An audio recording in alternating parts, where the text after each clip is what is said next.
इस दुनिया में सब लोग देवताओं का शिकार करते हैं, पर मैं उनके पीछे उनके बचे हुए दिव्य अंशों को खाता हूँ। ये एक ऐसा युग है जहाँ देवता धरती पर चलते हैं। एक समय था जब वो अमर थे और इंसान उन्हें मार नहीं सकते थे, जब तक एक दिन इंसानों ने अपनी सीक्वेंस एबिलिटीज हासिल नहीं कर ली।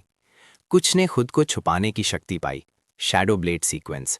दूसरों ने किसी की भी नकल करने की क्षमता पाई, फेसलेस सीक्वेंस। लेकिन मैंने एक ऐसी शक्ति पाई जो पहले कभी नहीं देखी गई, गॉड फॉल पाथ। मैं देवताओं को खाकर शक्तिशाली बनता हूँ, ताकि मुझे काटकर एवोल्यूशन सीरम ना बना दिया जाए। मैं अपनी पहचान छुपाता हूँ और खाने के लिए दिव्य लाशों को ढूंढता हूँ। पूरा सैंक्चुरी एक शील्ड डोम से ढका हुआ है जो देवताओं को बाहर रखता है। खुशकिस्मती से सैंक्चुरी के एग्जिट्स पर गॉड हंटर स्क्वाड्स रोज आसपास के देवताओं को साफ करते हैं। शायद मुझे वहां कुछ दिव्य अंश मिल जाएं। सैटरडे को मैं पास के सबसे बड़े सैंक्चुरी एग्जिट पर जाता हूं। अभी सैंक्चुरी 7 का एग्जिट भीड़ से भरा है और 1 दर्जन से ज्यादा हेलमेट पहने लोग थर्मल सूट्स में ब्लास्ट डोर्स के सामने खड़े हैं। उसी पल 2 अवेकन जो अभी अभी अपना शिकार खत्म करके आए हैं, अपने हेलमेट्स उतारते हैं, वापस जाने के लिए तैयार। सैकड़ों आम लोग तुरंत उन्हें घेर लेते हैं। मैं भीड़ में से घुसने की कोशिश करता हूं, किसी भी गिरे हुए दिव्यांश की तलाश में, पर तुरंत धक्का देकर हटा दिया जाता हूं। बाहरी किनारे पर इंतजार करने के अलावा कोई चारा नहीं है। रात होने तक मैं आखिरकार आगे पहुंच जाता हूं। बदकिस्मती से कोएलिशन काउंसिल के इंस्पेक्टर्स पहले ही सारे अंश ले गए थे।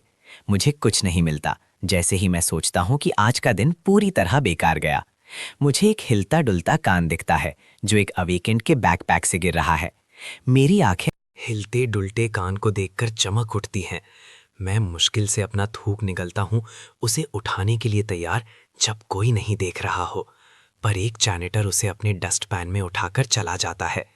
ये देखकर मैं तुरंत एग्जिट से दूर जैनिटर के पीछे पीछे चला जाता हूँ। आखिरकार मैं उसे गली के कोने पर एक कूड़ेदान में उसे फेंकते हुए देखता हूँ।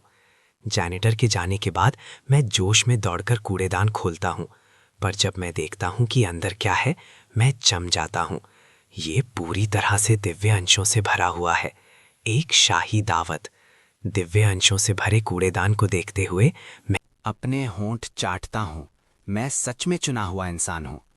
ये पक्का करने के बाद कि आसपास कोई नहीं है, मैं सबसे ऊपर पड़ा हिलता डुलता टुकड़ा उठाता हूँ। उसकी घिनौनी शक्ल और खून की बदबू ऐसी है कि कोई भी उसे पहले पकाना ही पसंद करेगा। पर शक्तिशाली बनने के लिए मैं उल्टी को रोकता हूँ और उसे अपने मुंह में ठूंस लेता हूँ। चबाने के बाद मैं उस लुदी जैसे मांस को निगल जाता हूँ। उसकी घिनौनी शक्ल के बावजूद उसका स्वाद काफ़ी अच्छा है, स्कूल कैफेटेरिया के खाने से बेहतर। अगर सभी दिव्य अंशों का स्वाद ऐसा ही है तो मैं पीछे नहीं हटूंगा। मैं लालच से मुस्कुराता हूँ और कूड़ेदान में कूद जाता हूँ। भूखे की तरह खाने लगता हूँ। मैं जी भरकर खाता हूँ। अजीब बात है, मैं कितना भी खा लूँ मेरा पेट कभी नहीं भरता। शायद इसका संबंध मेरी सीक्वेंस एबिलिटी से है। 1 घंटे से ज्यादा समय के बाद मैं आखिरकार पूरे कूड़ेदान के दिव्य अंश खत्म कर देता हूँ। उसी पल मेरे दिमाग में एक नोटिफिकेशन सुनाई देता है, God fall path sequence level 2 पर प्रमोट हो गया है। स्किल हासिल हुई डिवावर, कच्चे दिव्य मांस को पचाना। स्किल हासिल हुई फ्यूरी, 10 मिनट के लिए। ताकत, फुर्ती और शारीरिक दमखम 3 गुना। इस दौरान कोई दर्द महसूस नहीं होगा। आखिरकार अनलॉकिंग। फ्यूरी मेरी लड़ने की क्षमता को काफी बढ़ा देती है। इसका मतलब है कि मैं देवताओं का शिकार करने के लिए गॉड हंटर स्क्वाड्स में शामिल हो सकता हूँ। आखिर कूड़ेदान में ढूंढना कोई लंबा चलने वाला समाधान नहीं है, लेकिन सबसे बड़ी समस्या यह है कि मैं किसी को अपने गॉडफॉल पाथ के बारे में नहीं बता सकता। मुझे एक ऐसी सीक्वेंस ढूंढनी होगी जिसे मैं अपनी बता सकूं। तभी पीछे से लड़खड़ाते हुए कदमों की आवाज आती है। एक शराबी लड़खड़ाता हुआ मेरी तरफ आता है। अगर इस शराबी ने कूड़ेदान की अजीब हालत देख ली तो ये इलाका जल्दी ही बंद कर दिया जाएगा। मुझे निकलना होगा, खून साफ करने का समय नहीं है। मैं जल्दी से 1 दर्जन से ज्यादा दिव्य अंश अपने बैकपैक में ठूंस लेता हूँ। मैं बैकपैक के साथ तेजी से भाग जाता हूँ। शुक्र है वो सिर्फ एक शराबी था। अगर मैं दिव्य अंशों से भरे बैकपैक के साथ पकड़ा गया तो मेरे पास बचने का कोई रास्ता नहीं होगा। खून से सने बैकपैक को पकड़कर मैं अंधेरी गलियों से गुजरता हूँ, सीधा घर भागने की सोच रहा हूँ। लेकिन जैसे ही मैं एक अंधेरी गली में मुड़ता हूँ, अचानक चीजें गलत हो जाती हैं। कोने से एक चाकू उड़ता हुआ आता है, सीधा मेरी दाहिनी आंख पर निशाना लगाकर। खुशकिस्मती से मेरी फुर्ती आम इंसानों से कहीं ज्यादा है। मैं तुरंत बच जाता हूँ। 3 लोग कोने से निकलते हैं जिनके चेहरों पर मजाक उड़ाने वाले भाव हैं। कौन सोचता कि यहाँ सोने से इतना आसान शिकार हमारे पास आ जाएगा। लगता है आज हमारा किस्मत वाला दिन है भाइयों। मैं ठंडे से पूछता हूँ, तुम्हें क्या चाहिए? हमें क्या चाहिए, साफ साफ दिख नहीं रहा, हम तुम्हें लूट रहे हैं। मेरे पास पैसे नहीं हैं। मेरी चिंता बढ़ जाती है। गायब हुए दिव्य अंश किसी भी पल मिल सकते हैं। मुझे इस इलाके से जल्दी निकलना होगा। उनमें से एक अपने चिपचिपे बालों को पीछे करते हुए मुस्कुराता है। पैसे नहीं हैं, ठीक है, बस बैकपैक छोड़ दो। ये तीनों मेरे बैकपैक के पीछे हैं। मैं अपनी बाहों में रखे बैकपैक को देखता हूँ। उससे रिस रहे खून को छुपाते हुए सोचता हूँ, ये बुरा हुआ। इस बैकपैक में कुछ भी कीमती नहीं है, पर मैं ये तुम्हें नहीं दे सकता। कुछ कीमती नहीं है तो खोल कर दिखाओ हमें। तुम इन गलियों में ऐसे भाग रहे हो जैसे अपनी जान बचाकर भाग रहे हो। जरूर उस बैग में कुछ कीमती चीज छुपा रहे हो, है ना? सामान छोड़ दो। हम तीनों ऐसे दिखाएंगे जैसे हमने तुम्हें कभी देखा ही नहीं, वरना तुम्हारी पिटाई होगी। अगर तुम भाग भी गए तो हम पुलिस को तुम्हारी खबर दे सकते हैं। जब तुम मुड़े तो स्ट्रीट लाइट में तुम्हारा चेहरा दिख गया था। हमने उसे याद कर लिया है। ये सुनकर मेरे पैर भागते हुए रुक जाते हैं। इन तीनों ने मुझे देख लिया है। इसका मतलब है कि मेरे पकड़े जाने का खतरा है। अगर उन्होंने सच में मेरी रिपोर्ट कर दी तो क्या सब कुछ बेकार नहीं हो जाएगा? अचानक मेरे दिल में मारने का इरादा जाग उठता है। मेरी आंखों में हत्या की चमक को अंडरवर्ल्ड के इन पुराने अपराधियों ने तुरंत पहचान लिया। बॉस, इस लड़के की आंखें ऐसी लग रही हैं जैसे ये मार डालेगा। मारेगा? हाँ, ये कंगाल लड़का। अगर ये मारने की सोच रहा है तो उस बैग में ज़रूर कोई खजाना होगा। तो चलो इसे ही ख़त्म कर देते हैं और सारा माल खुद ले लेते हैं। इतना कहकर तीनों चाकू निकालते हैं और मुझ पर झपट पड़ते हैं। शुरू में ये सिर्फ एक ख्याल था, पर अब किस्मत ही चाहती है कि तुम मरो। तुम मुझे दोष नहीं दे सकते। मैं एक सीधा मुक्का मारता हूं, तेजी से सबसे पास वाले आदमी के चेहरे पर। जब मेरा मुक्का उसकी नाक पर पड़ता है तो मेरी उंगलियों को हड्डी टूटने की साफ आवाज महसूस होती है। उस आदमी के पैर जमीन से उठ जाते हैं। वो गिरने से पहले 7-8 मीटर दूर उड़ता है और रुकने से पहले पत्थर के फर्श पर कई फीट तक लुढ़कता है। बाकी तो ये देखते हैं और पूरी तरह से कांपने लगते हैं।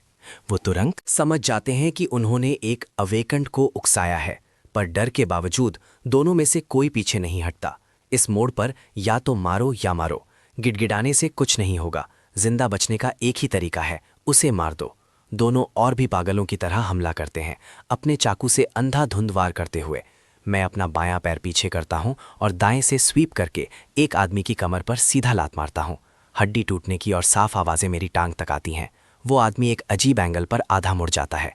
मेरी टांग के साथ हवा में घूमता हुआ आखिरी हमला करने वाले गुंडे से टकरा जाता है। बिना हिचकिचाया मैं उस हैरान और घबराए हुए गुंडे की तरफ कूदता हूँ, अपना मुक्का फिर से उठाकर। रहम करो, मैं तुम्हें अपने सारे पैसे दे दूंगा। इस मोड़ पर जिंदा रहने की चाहत उस गुंडे को अपनी जान की भीख मांगने पर मजबूर कर देती है। मैं उसे बोलने का एक और मौका नहीं देता। मेरा मुक्का उसकी कनपटी पर लगता है, उसकी खोपड़ी तोड़ते हुए। बेवकूफ़, तुम्हें मारने के बाद पैसे तो वैसे भी मेरे ही होंगे। लगातार 3 लोगों को मारने के बाद मेरा मारने का इरादा ख़त्म हो जाता है और उसकी जगह एक अजीब सा खलीपन ले लेता है। मैं एक उदासी भरी आह भरता हूँ। कभी नहीं सोचा था कि मैं सच में किसी को मारूंगा, पर यह आत्मरक्षा थी, कहने के लिए और कुछ नहीं। तीनों लाशों को देखते हुए मुझे अचानक याद आता है कि मैंने ऑनलाइन पढ़ा था कि कुछ सीक्वेंस मरे हुए इंसान की आखिरी यादें पढ़ सकती हैं। पकड़े जाने से बचने के लिए मैं अपनी मुट्ठी को एक आदमी के कपड़े में लपेटता हूं और तीनों के सर के टुकड़े टुकड़े कर देता हूं। जगह को साफ करने और खून को ध्यान से साफ करने के बाद मैं उनके कपड़ों से सारे पैसे निकाल लेता हूं। मैं तीनों लाशों को एक अंधेरे सुनसान गोदाम में ठूंस देता हूं। मैं आग लगाता हूं तीनों लाशों और अपनी खून से सनी जैकेट को उनके साथ जला देता हूं। इससे कोई भी अवेकन लाशों पर लगी गंध से मेरा पीछा नहीं कर पाएगा। ये पक्का करने के बाद कि आग ने तीनों को घेर लिया है, मैं पूरी रफ्तार से वहां से भाग जाता हूं। आखिरकार सुरक्षित घर पहुंचकर मैं एक सुनसान जगह ढूंढता हूं, अपने बैकपैक के सारे दिव्य अंश खा जाता हूं और बैकपैक और जैकेट दोनों को जला देता हूं। फिर मैं गिनती शुरू करता हूं, वो पैसे जो मैंने उन 3 गुंडों से लिए थे। गिनती करने के बाद मैं जम जाता हूं। तांबे के सिक्कों के ढेर के बीच एक चमकता हुआ चांदी का सिक्का है। एक चांदी का सिक्का 10,000 तांबे के सिक्कों के बराबर है। ये गुंडे तो मालदार थे। 3 अपराधी जो इतना पैसा लेकर घूम रहे थे, उनकी हिम्मत कैसे हुई मुझे पुलिस को रिपोर्ट करने की? क्या ये दोनों तरफ की बर्बादी नहीं होती? बहुत अच्छा, दिव्य अंश चुराने के ऊपर से अब एक मर्डर केस भी हो गया। लेकिन मैं इस चांदी के सिक्के को खर्च करने की हिम्मत भी नहीं कर सकता, क्योंकि मैं एक अनाथ हूं जो काम नहीं करता। मेरे पास इस तरह के पैसे कहाँ से आएंगे? इसलिए मुझे एक अवेकेंट पहचान ढूंढनी होगी जिसे मैं खुलेआम इस्तेमाल कर सकूं। चाहे जो हो जाए, मैं अपनी असली पहचान नहीं बता सकता। ये सोचते हुए मैं 20 तांबे के सिक्के लेता हूं और इंटरनेट कैफे चला जाता हूं। मैं फोरम में जाता हूं काम की जानकारी ढूंढने के लिए। अवेकेंट को लेवल अप करने के लिए एडमिनिस्ट्रेशन ब्यूरो से एवोल्यूशन सीरम पीना पड़ता है। मुझे आगे बढ़ने के लिए सिर्फ देवताओं को खाना है। क्या ये चीट कोड्स इस्तेमाल करने जैसा नहीं है? अगर मैं अवेकेंट एडमिनिस्ट्रेशन ब्यूरो में रजिस्टर करना चाहता हूं तो मुझे खुद को छुपाने के लिए एक सीक्वेंस ढूंढनी होगी। आखिरकार मेरी नज़र एक सीक्वेंस पर टिक जाती है। Phantom walker level 1 assassination apprentice. Skill speed search 5 minute के लिए फुर्ती को दोगुना कर देती है, पर उसके बाद शरीर को 30 मिनट के लिए कमज़ोर छोड़ देती है। मेरी फ्यूरी स्किल असैसिन एबिलिटी को पूरी तरह से कवर करती है। तभी कैफे के बाहर से शोर शराबे की आवाज़ें आती हैं। ऑफिसर, मैं एक छोटा सा बिजनेस चलाता हूँ। मैं इस तरह की जांच नहीं झेल सकता। कहीं ऐसा तो नहीं? मैंने अभी पकड़े जाने के बारे में सोचा ही था और अब पुलिस यहाँ है। चाहे वो मेरे लिए यहाँ हो या नहीं, मुझे तैयार रहना होगा। घबराहट में मैं जल्दी से ब्राउज़र हिस्ट्री डिलीट करता हूँ और खुद को बचाने का एक तरीका ढूंढता हूँ। जैसे ही मैं ये करता हूँ, 7-8 पुलिस ऑफिसर कैफे में घुसते हैं। सब लोग तुरंत अपने कंप्यूटर से दूर हो जाओ, हाथ सर पर रखो और साइड में झुक जाओ। जल्दी करो, क्या कर रहे हो? अभी भी कंप्यूटर पर हो? हाथ ऊपर। एक ऑफिसर अपनी बंदूक उठाकर मुझ पर चिल्लाता है। मैं घबराहट में अपने हाथ ऊपर कर लेता हूँ। ऑफिसर, मैं ऑफिसर दौड़ कर आता है, मेरी स्क्रीन को देखता है, फिर नफरत से कहता है, ये सब चीज़ें कम देखा करो, तुम अभी जवान हो, ज़्यादा इन सब में पड़ोगे तो दिक्कत होगी। इतना कहकर ऑफिसर चला जाता है। फिर ये 7-8 ऑफिसर हर कंप्यूटर पर जाते हैं, ब्राउज़र हिस्ट्री और कंटेंट चेक करते हुए। थोड़ी देर ढूंढने के बाद ऑफिसर्स को 2 नौजवान मिलते हैं। डार्क वेब पर लेन देन कर रहे थे और वो उन्हें ले जाते हैं। लेकिन ऑफिसर्स के चेहरे गंभीर हैं, जिससे पता चलता है कि ये उनके असली निशाने नहीं थे। इस खतरे से बचने की राहत कमाल की लग रही है। मैं गहरी सांस छोड़ता हूं और फोरम ब्राउज करना जारी रखने का फैसला करता हूं। तभी स्क्रीन पर एक डायलॉग बॉक्स दिखता है। मेरी आंखें अपने आप बड़ी हो जाती हैं, मेरी पीठ ठंडी पड़ जाती है, रोंगटे खड़े हो जाते हैं। मैनेजर का फ्रेंडली रिमाइंडर, जिसे पुलिस ऑफिसर ढूंढ रहे थे वो तुम हो, है ना? अपना काम देखते रहो, जब हो जाए तो जाना मत। कैफे के पीछे वाली गली में मेरा इंतजार करना। कुछ घंटों बाद वो चिपचिपा अधेड़ उम्र का मैनेजर उस तंग गली में दिखता है। छोटे भाई, पुलिस वाले तुम्हारे पीछे थे क्योंकि तुमने किसी को मारा है ना? भले ही तुम ना बोलो, मुझे पता है। पिछली बार जब तुम आए थे तुमने अवेकेंट फोरम चेक किया था और इस बार फिर पुलिस आई और तुमने जल्दी से अपनी हिस्ट्री डिलीट कर दी। मैंने तुरंत अंदाज़ा लगा लिया कि तुमने किसी को मारा है। मेरी मांग सिंपल है, मैं किसी को तुम्हारे बारे में नहीं बताऊंगा, पर तुम मुझे चुप रहने के लिए एक चांदी का सिक्का दोगे। उसका मोटा चेहरा जोश से कांपता है, अपनी शानदार समझ का जश्न मनाते हुए। मैं धीरे से हंसता हूं, उसे एक तेज नजर से देखते हुए। अगर तुम जानते हो कि मैंने किसी को मारा है तो तुम डर क्यों नहीं रहे कि मैं तुम्हें भी मार दूंगा? मैनेजर अपने चेहरे से ठंडा पसीना पोंछता है और कहता है, मैंने पहले ही तुम्हें रिपोर्ट करने के लिए एक ईमेल लिख दिया है जिसमें सर्वेलेंस फुटेज से ली गई तुम्हारी क्लोजअप फोटो भी है। ये ईमेल कल सुबह 3 बजे पुलिस स्टेशन के इनबॉक्स में भेज दिया जाएगा। हर रोज मैं टाइमर को रीसेट करके उसे एक और दिन के लिए टाल देता हूं। अगर मैं मर गया तो तुम भी पकड़े जाओगे। अगर तुम्हें मुझ पर विश्वास नहीं है तो कोशिश कर लो, मुझे अभी मार दो, अगले हफ्ते से पहले मुझे 1000 तांबे के सिक्के दो, वरना मैं पुलिस को बता दूंगा। मैनेजर घमंड से मुस्कुराता है, अपने अधूरे पीले दांतों की 2 कतारें दिखाते हुए।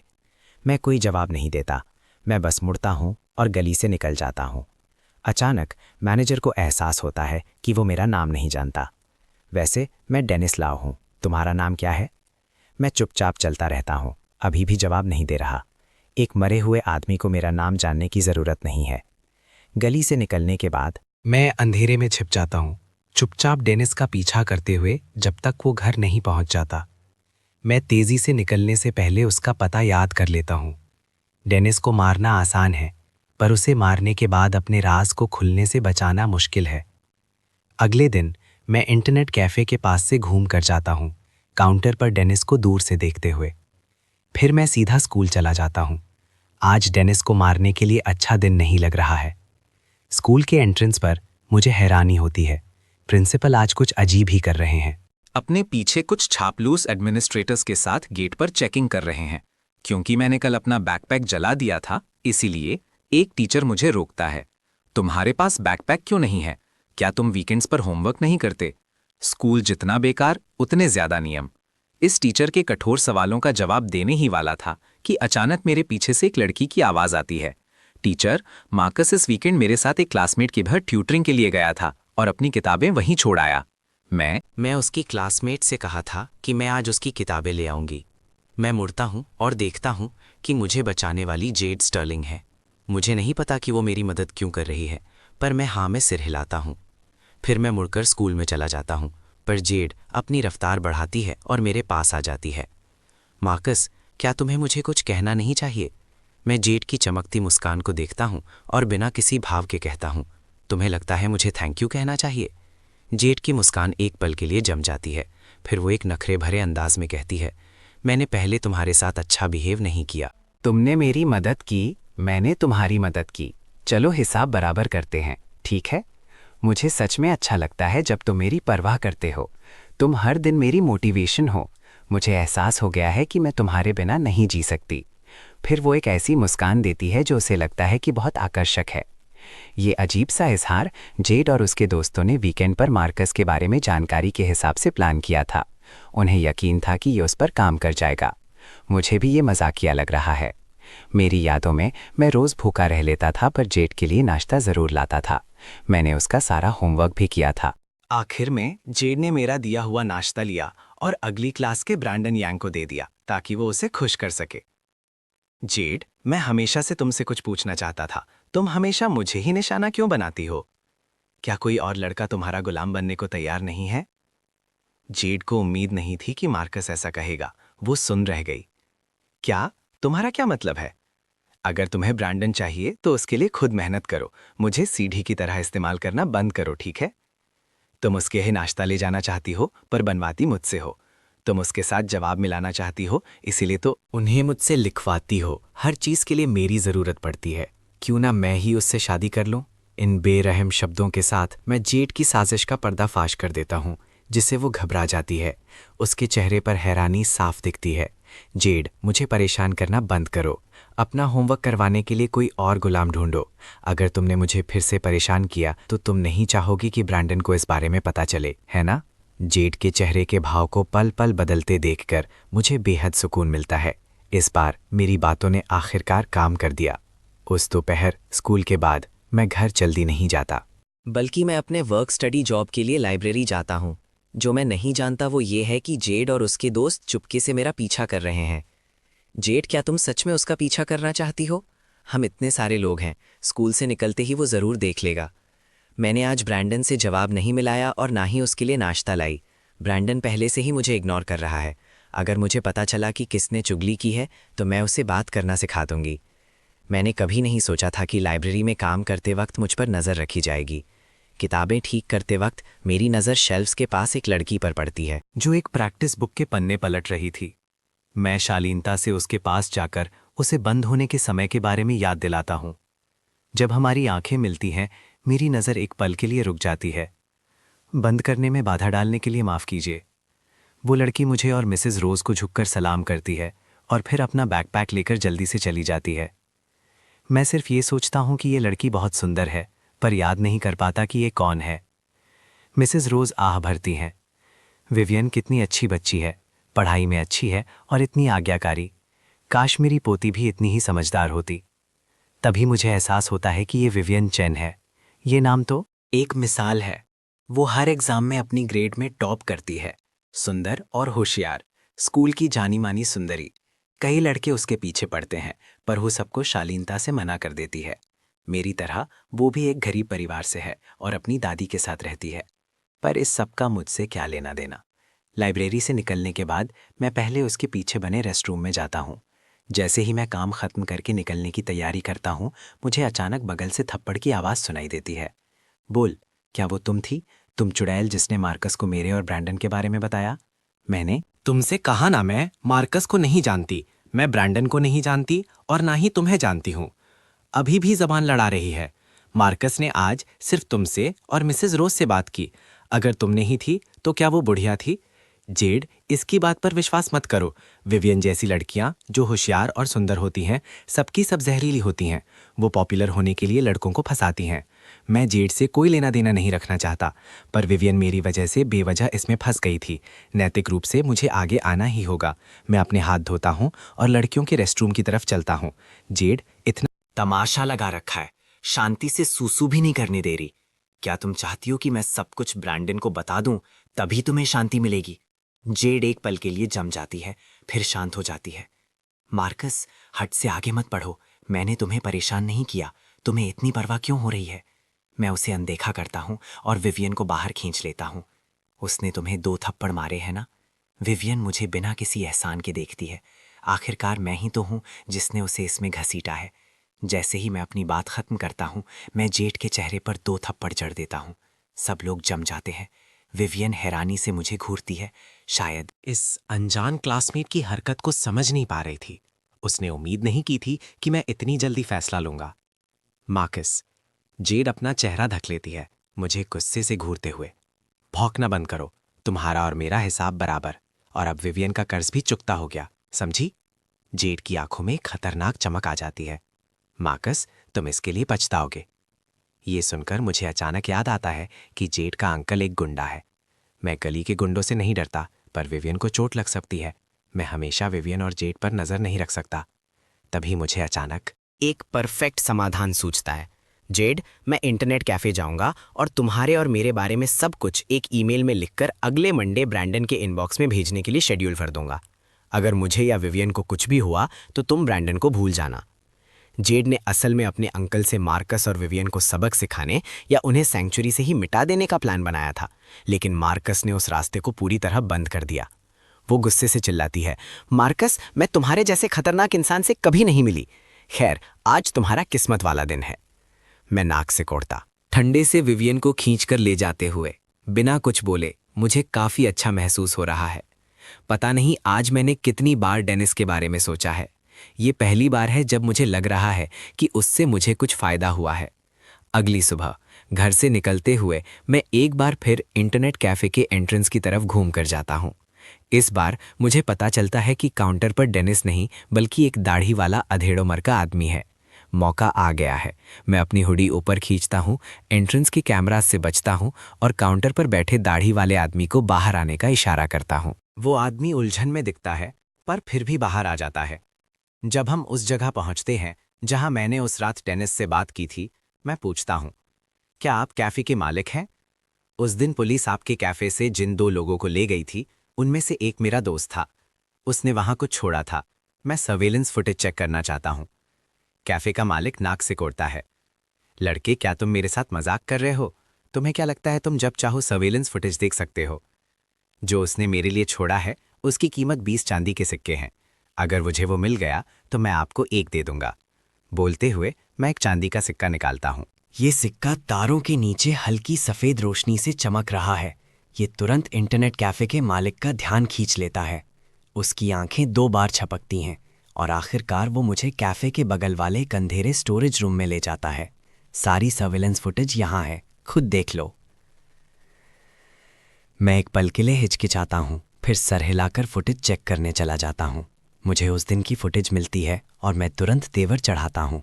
3 तारीख की सुबह से कोई सर्वेलेंस क्यों नहीं है? कैफे का मालिक होंठ से कुड़ता है।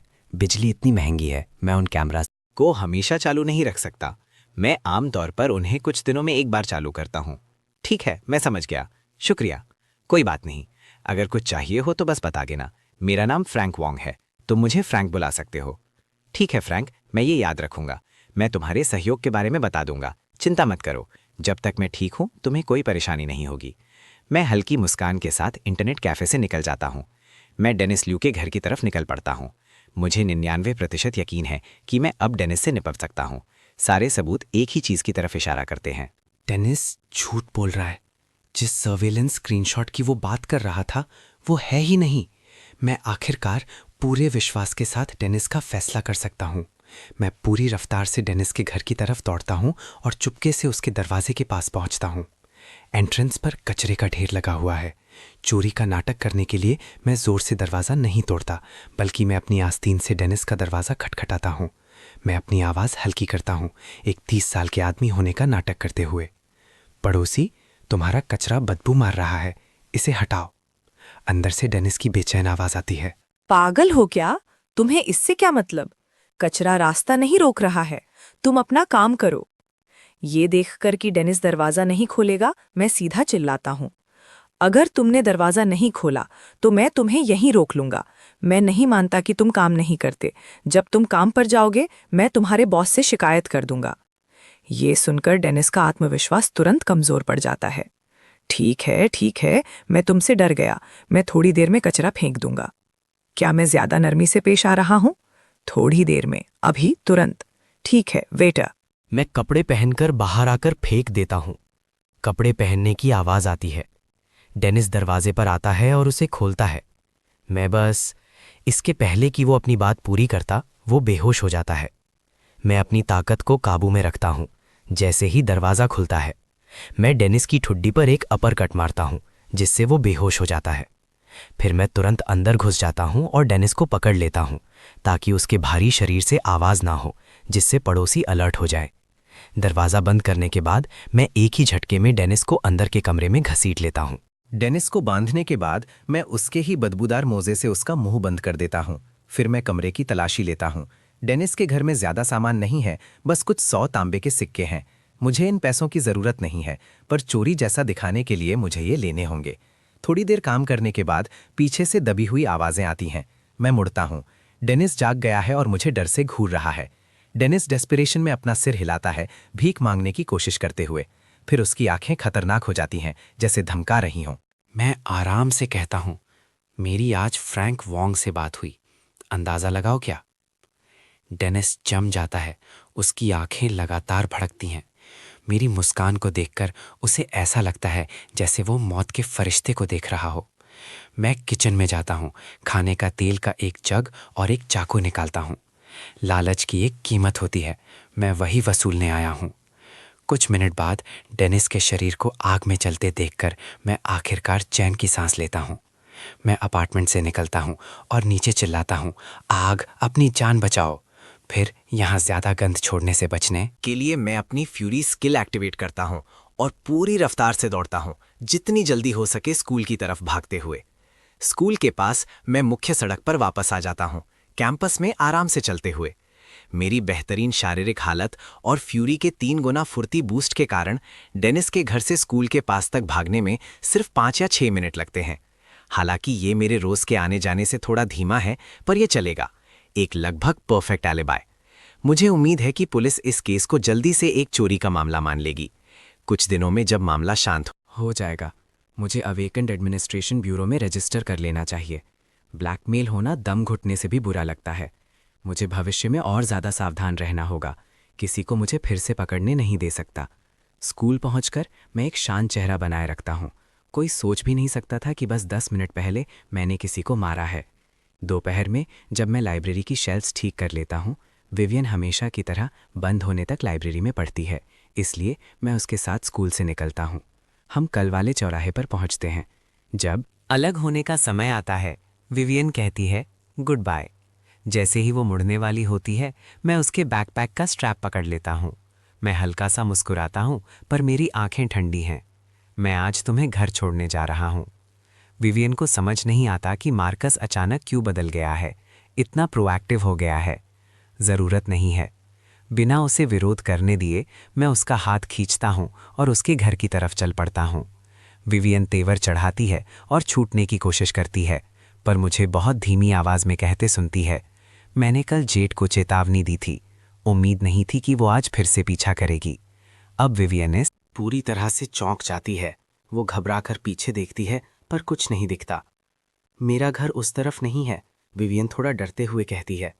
मैं गलियों में इधर उधर घूमता हूँ, फिर उसकी तरफ मुड़कर मुस्कुराता हूँ।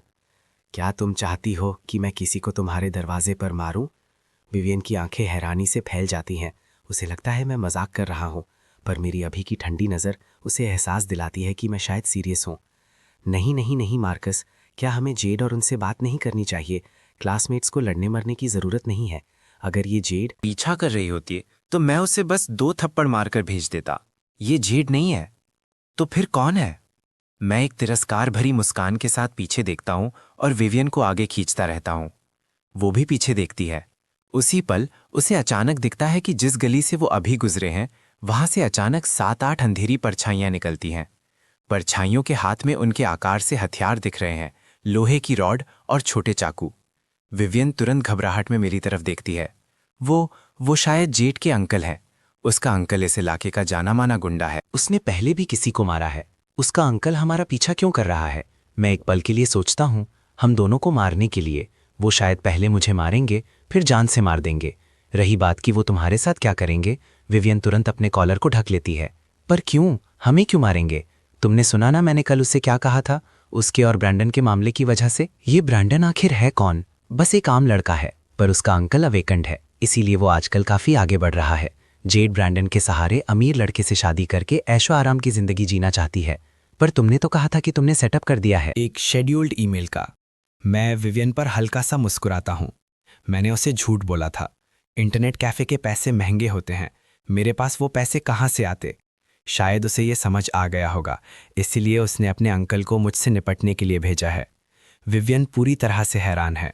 वो उनके पीछे आ रहे लोगों पर एक नज़र डालती है और निराशा से कहती है, तो हम यहाँ मरने वाले हैं। तुम्हें इसमें शामिल करना मेरी गलती है, इसलिए मैं इसे संभाल लूँगा। मेरी मुस्कान में थोड़ी आक्रामकता और खतरा है। तुम राज रख सकती हो। हाँ, विवियन को समझ नहीं आता कि मार्कस का क्या मतलब है, पर फिर भी हाँ में सर हिलाती है। कुछ ही सेकंड्स में 5 या 6 हट्टे कट्टे आदमी चाकू और डंडों के साथ उन्हें पकड़ लेते हैं। आगे वाला आदमी जो टाटू से भरा है मुझे देखता है और मुस्कुराता है। भाग, क्यों नहीं भागते? रुक क्यों गए? लगा था तुम भागने में अच्छे हो। मैं तिरस्कार से कहता हूँ, मंजिल पर पहुँच गया हूँ तो और क्यों भागूंगा? मंजिल? कौन सी मंजिल? गुंडे आसपास देखते हैं और पाते हैं कि ये एक सुनसान पुरानी लकड़ी की हवेली है।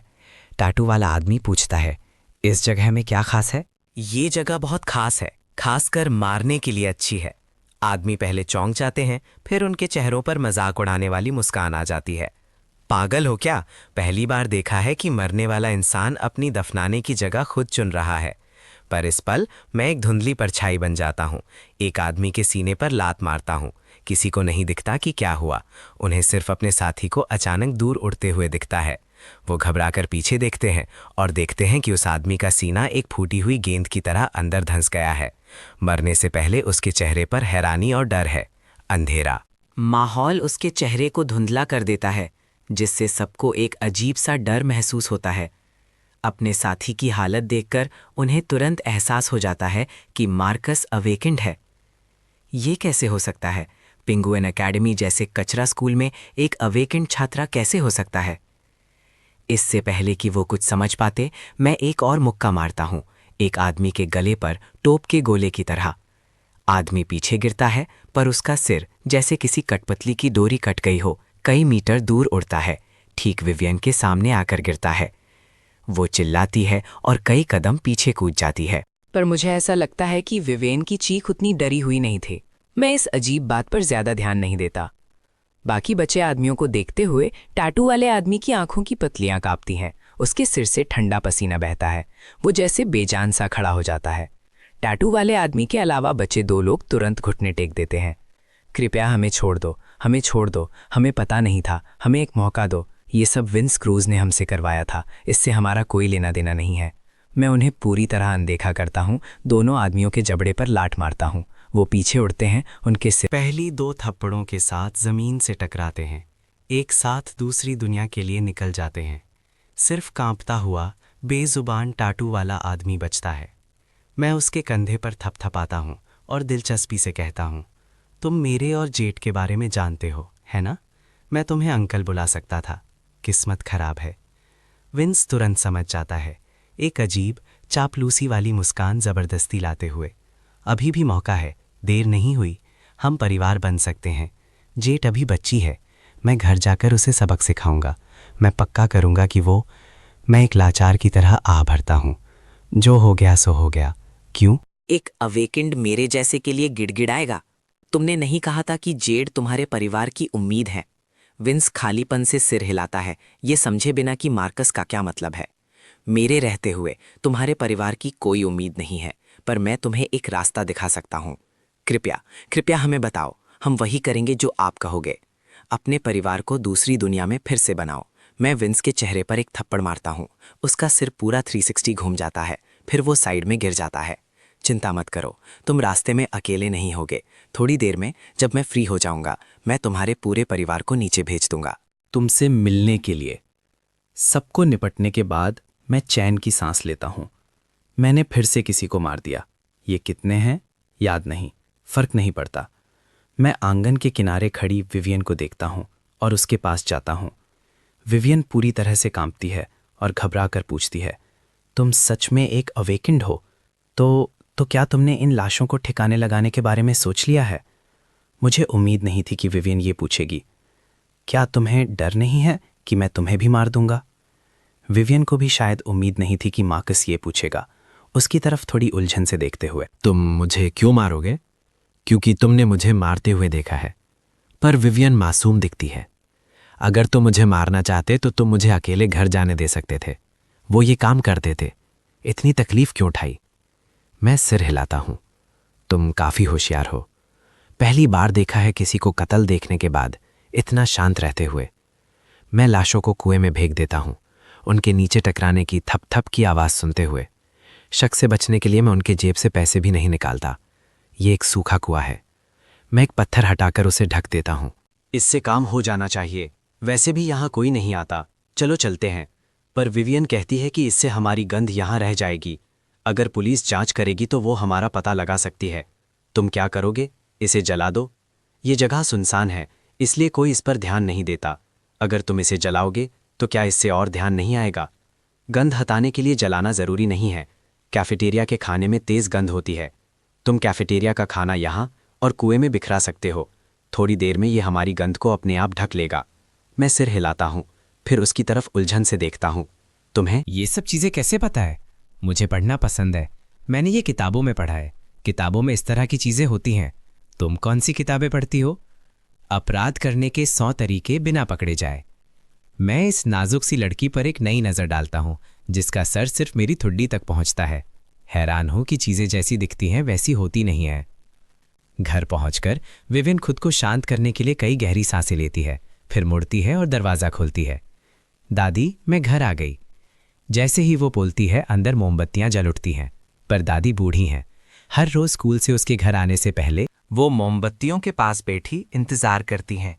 फिर जब वो आती है तो उन्हें जलाती हैं। तुम आ गई? आज इतनी देर क्यों हो गई? हाँ, मैं आ गई। मुझे कुछ काम आ गया था, इसलिए देर हो गई।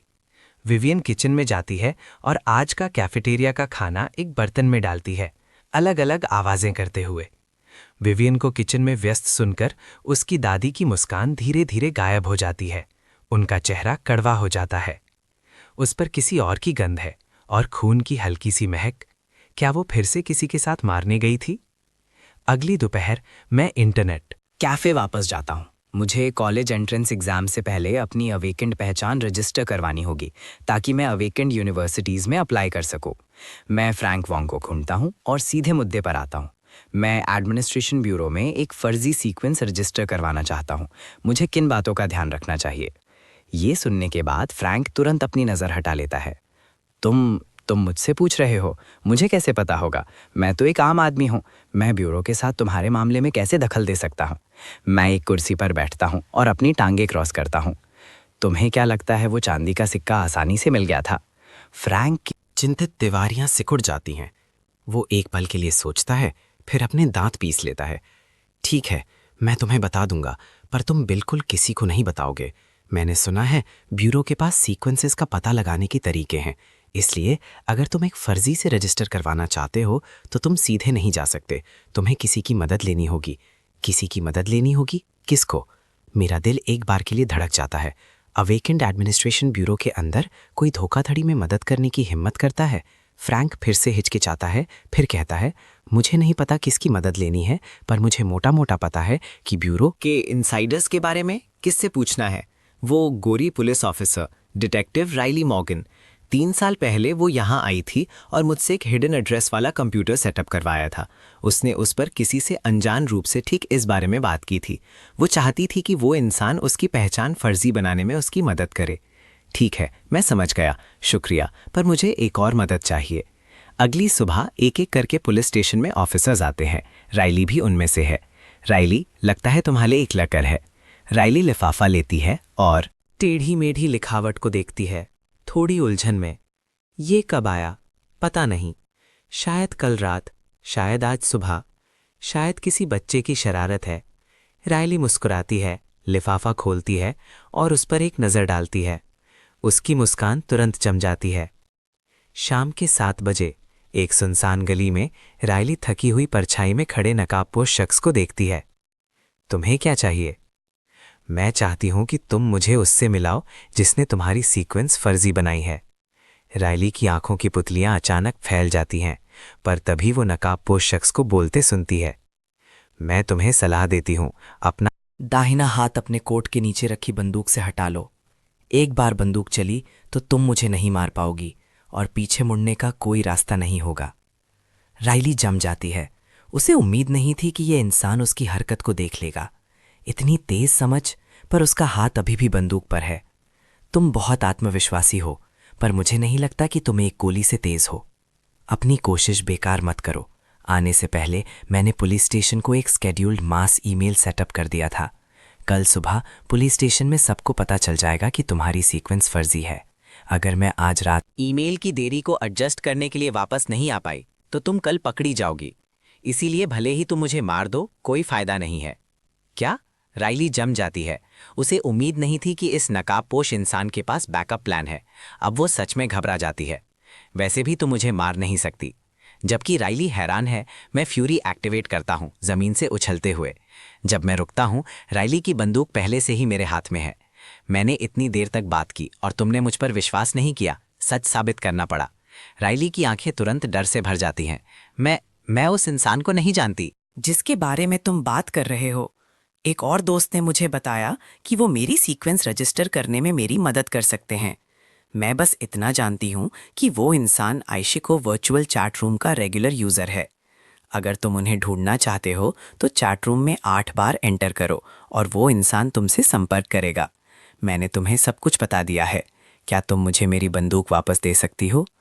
मैं राइली के शब्दों को अपने दिमाग में दोहराता हूँ, उसकी तरफ देखता हूँ और सिर हिलाता हूँ।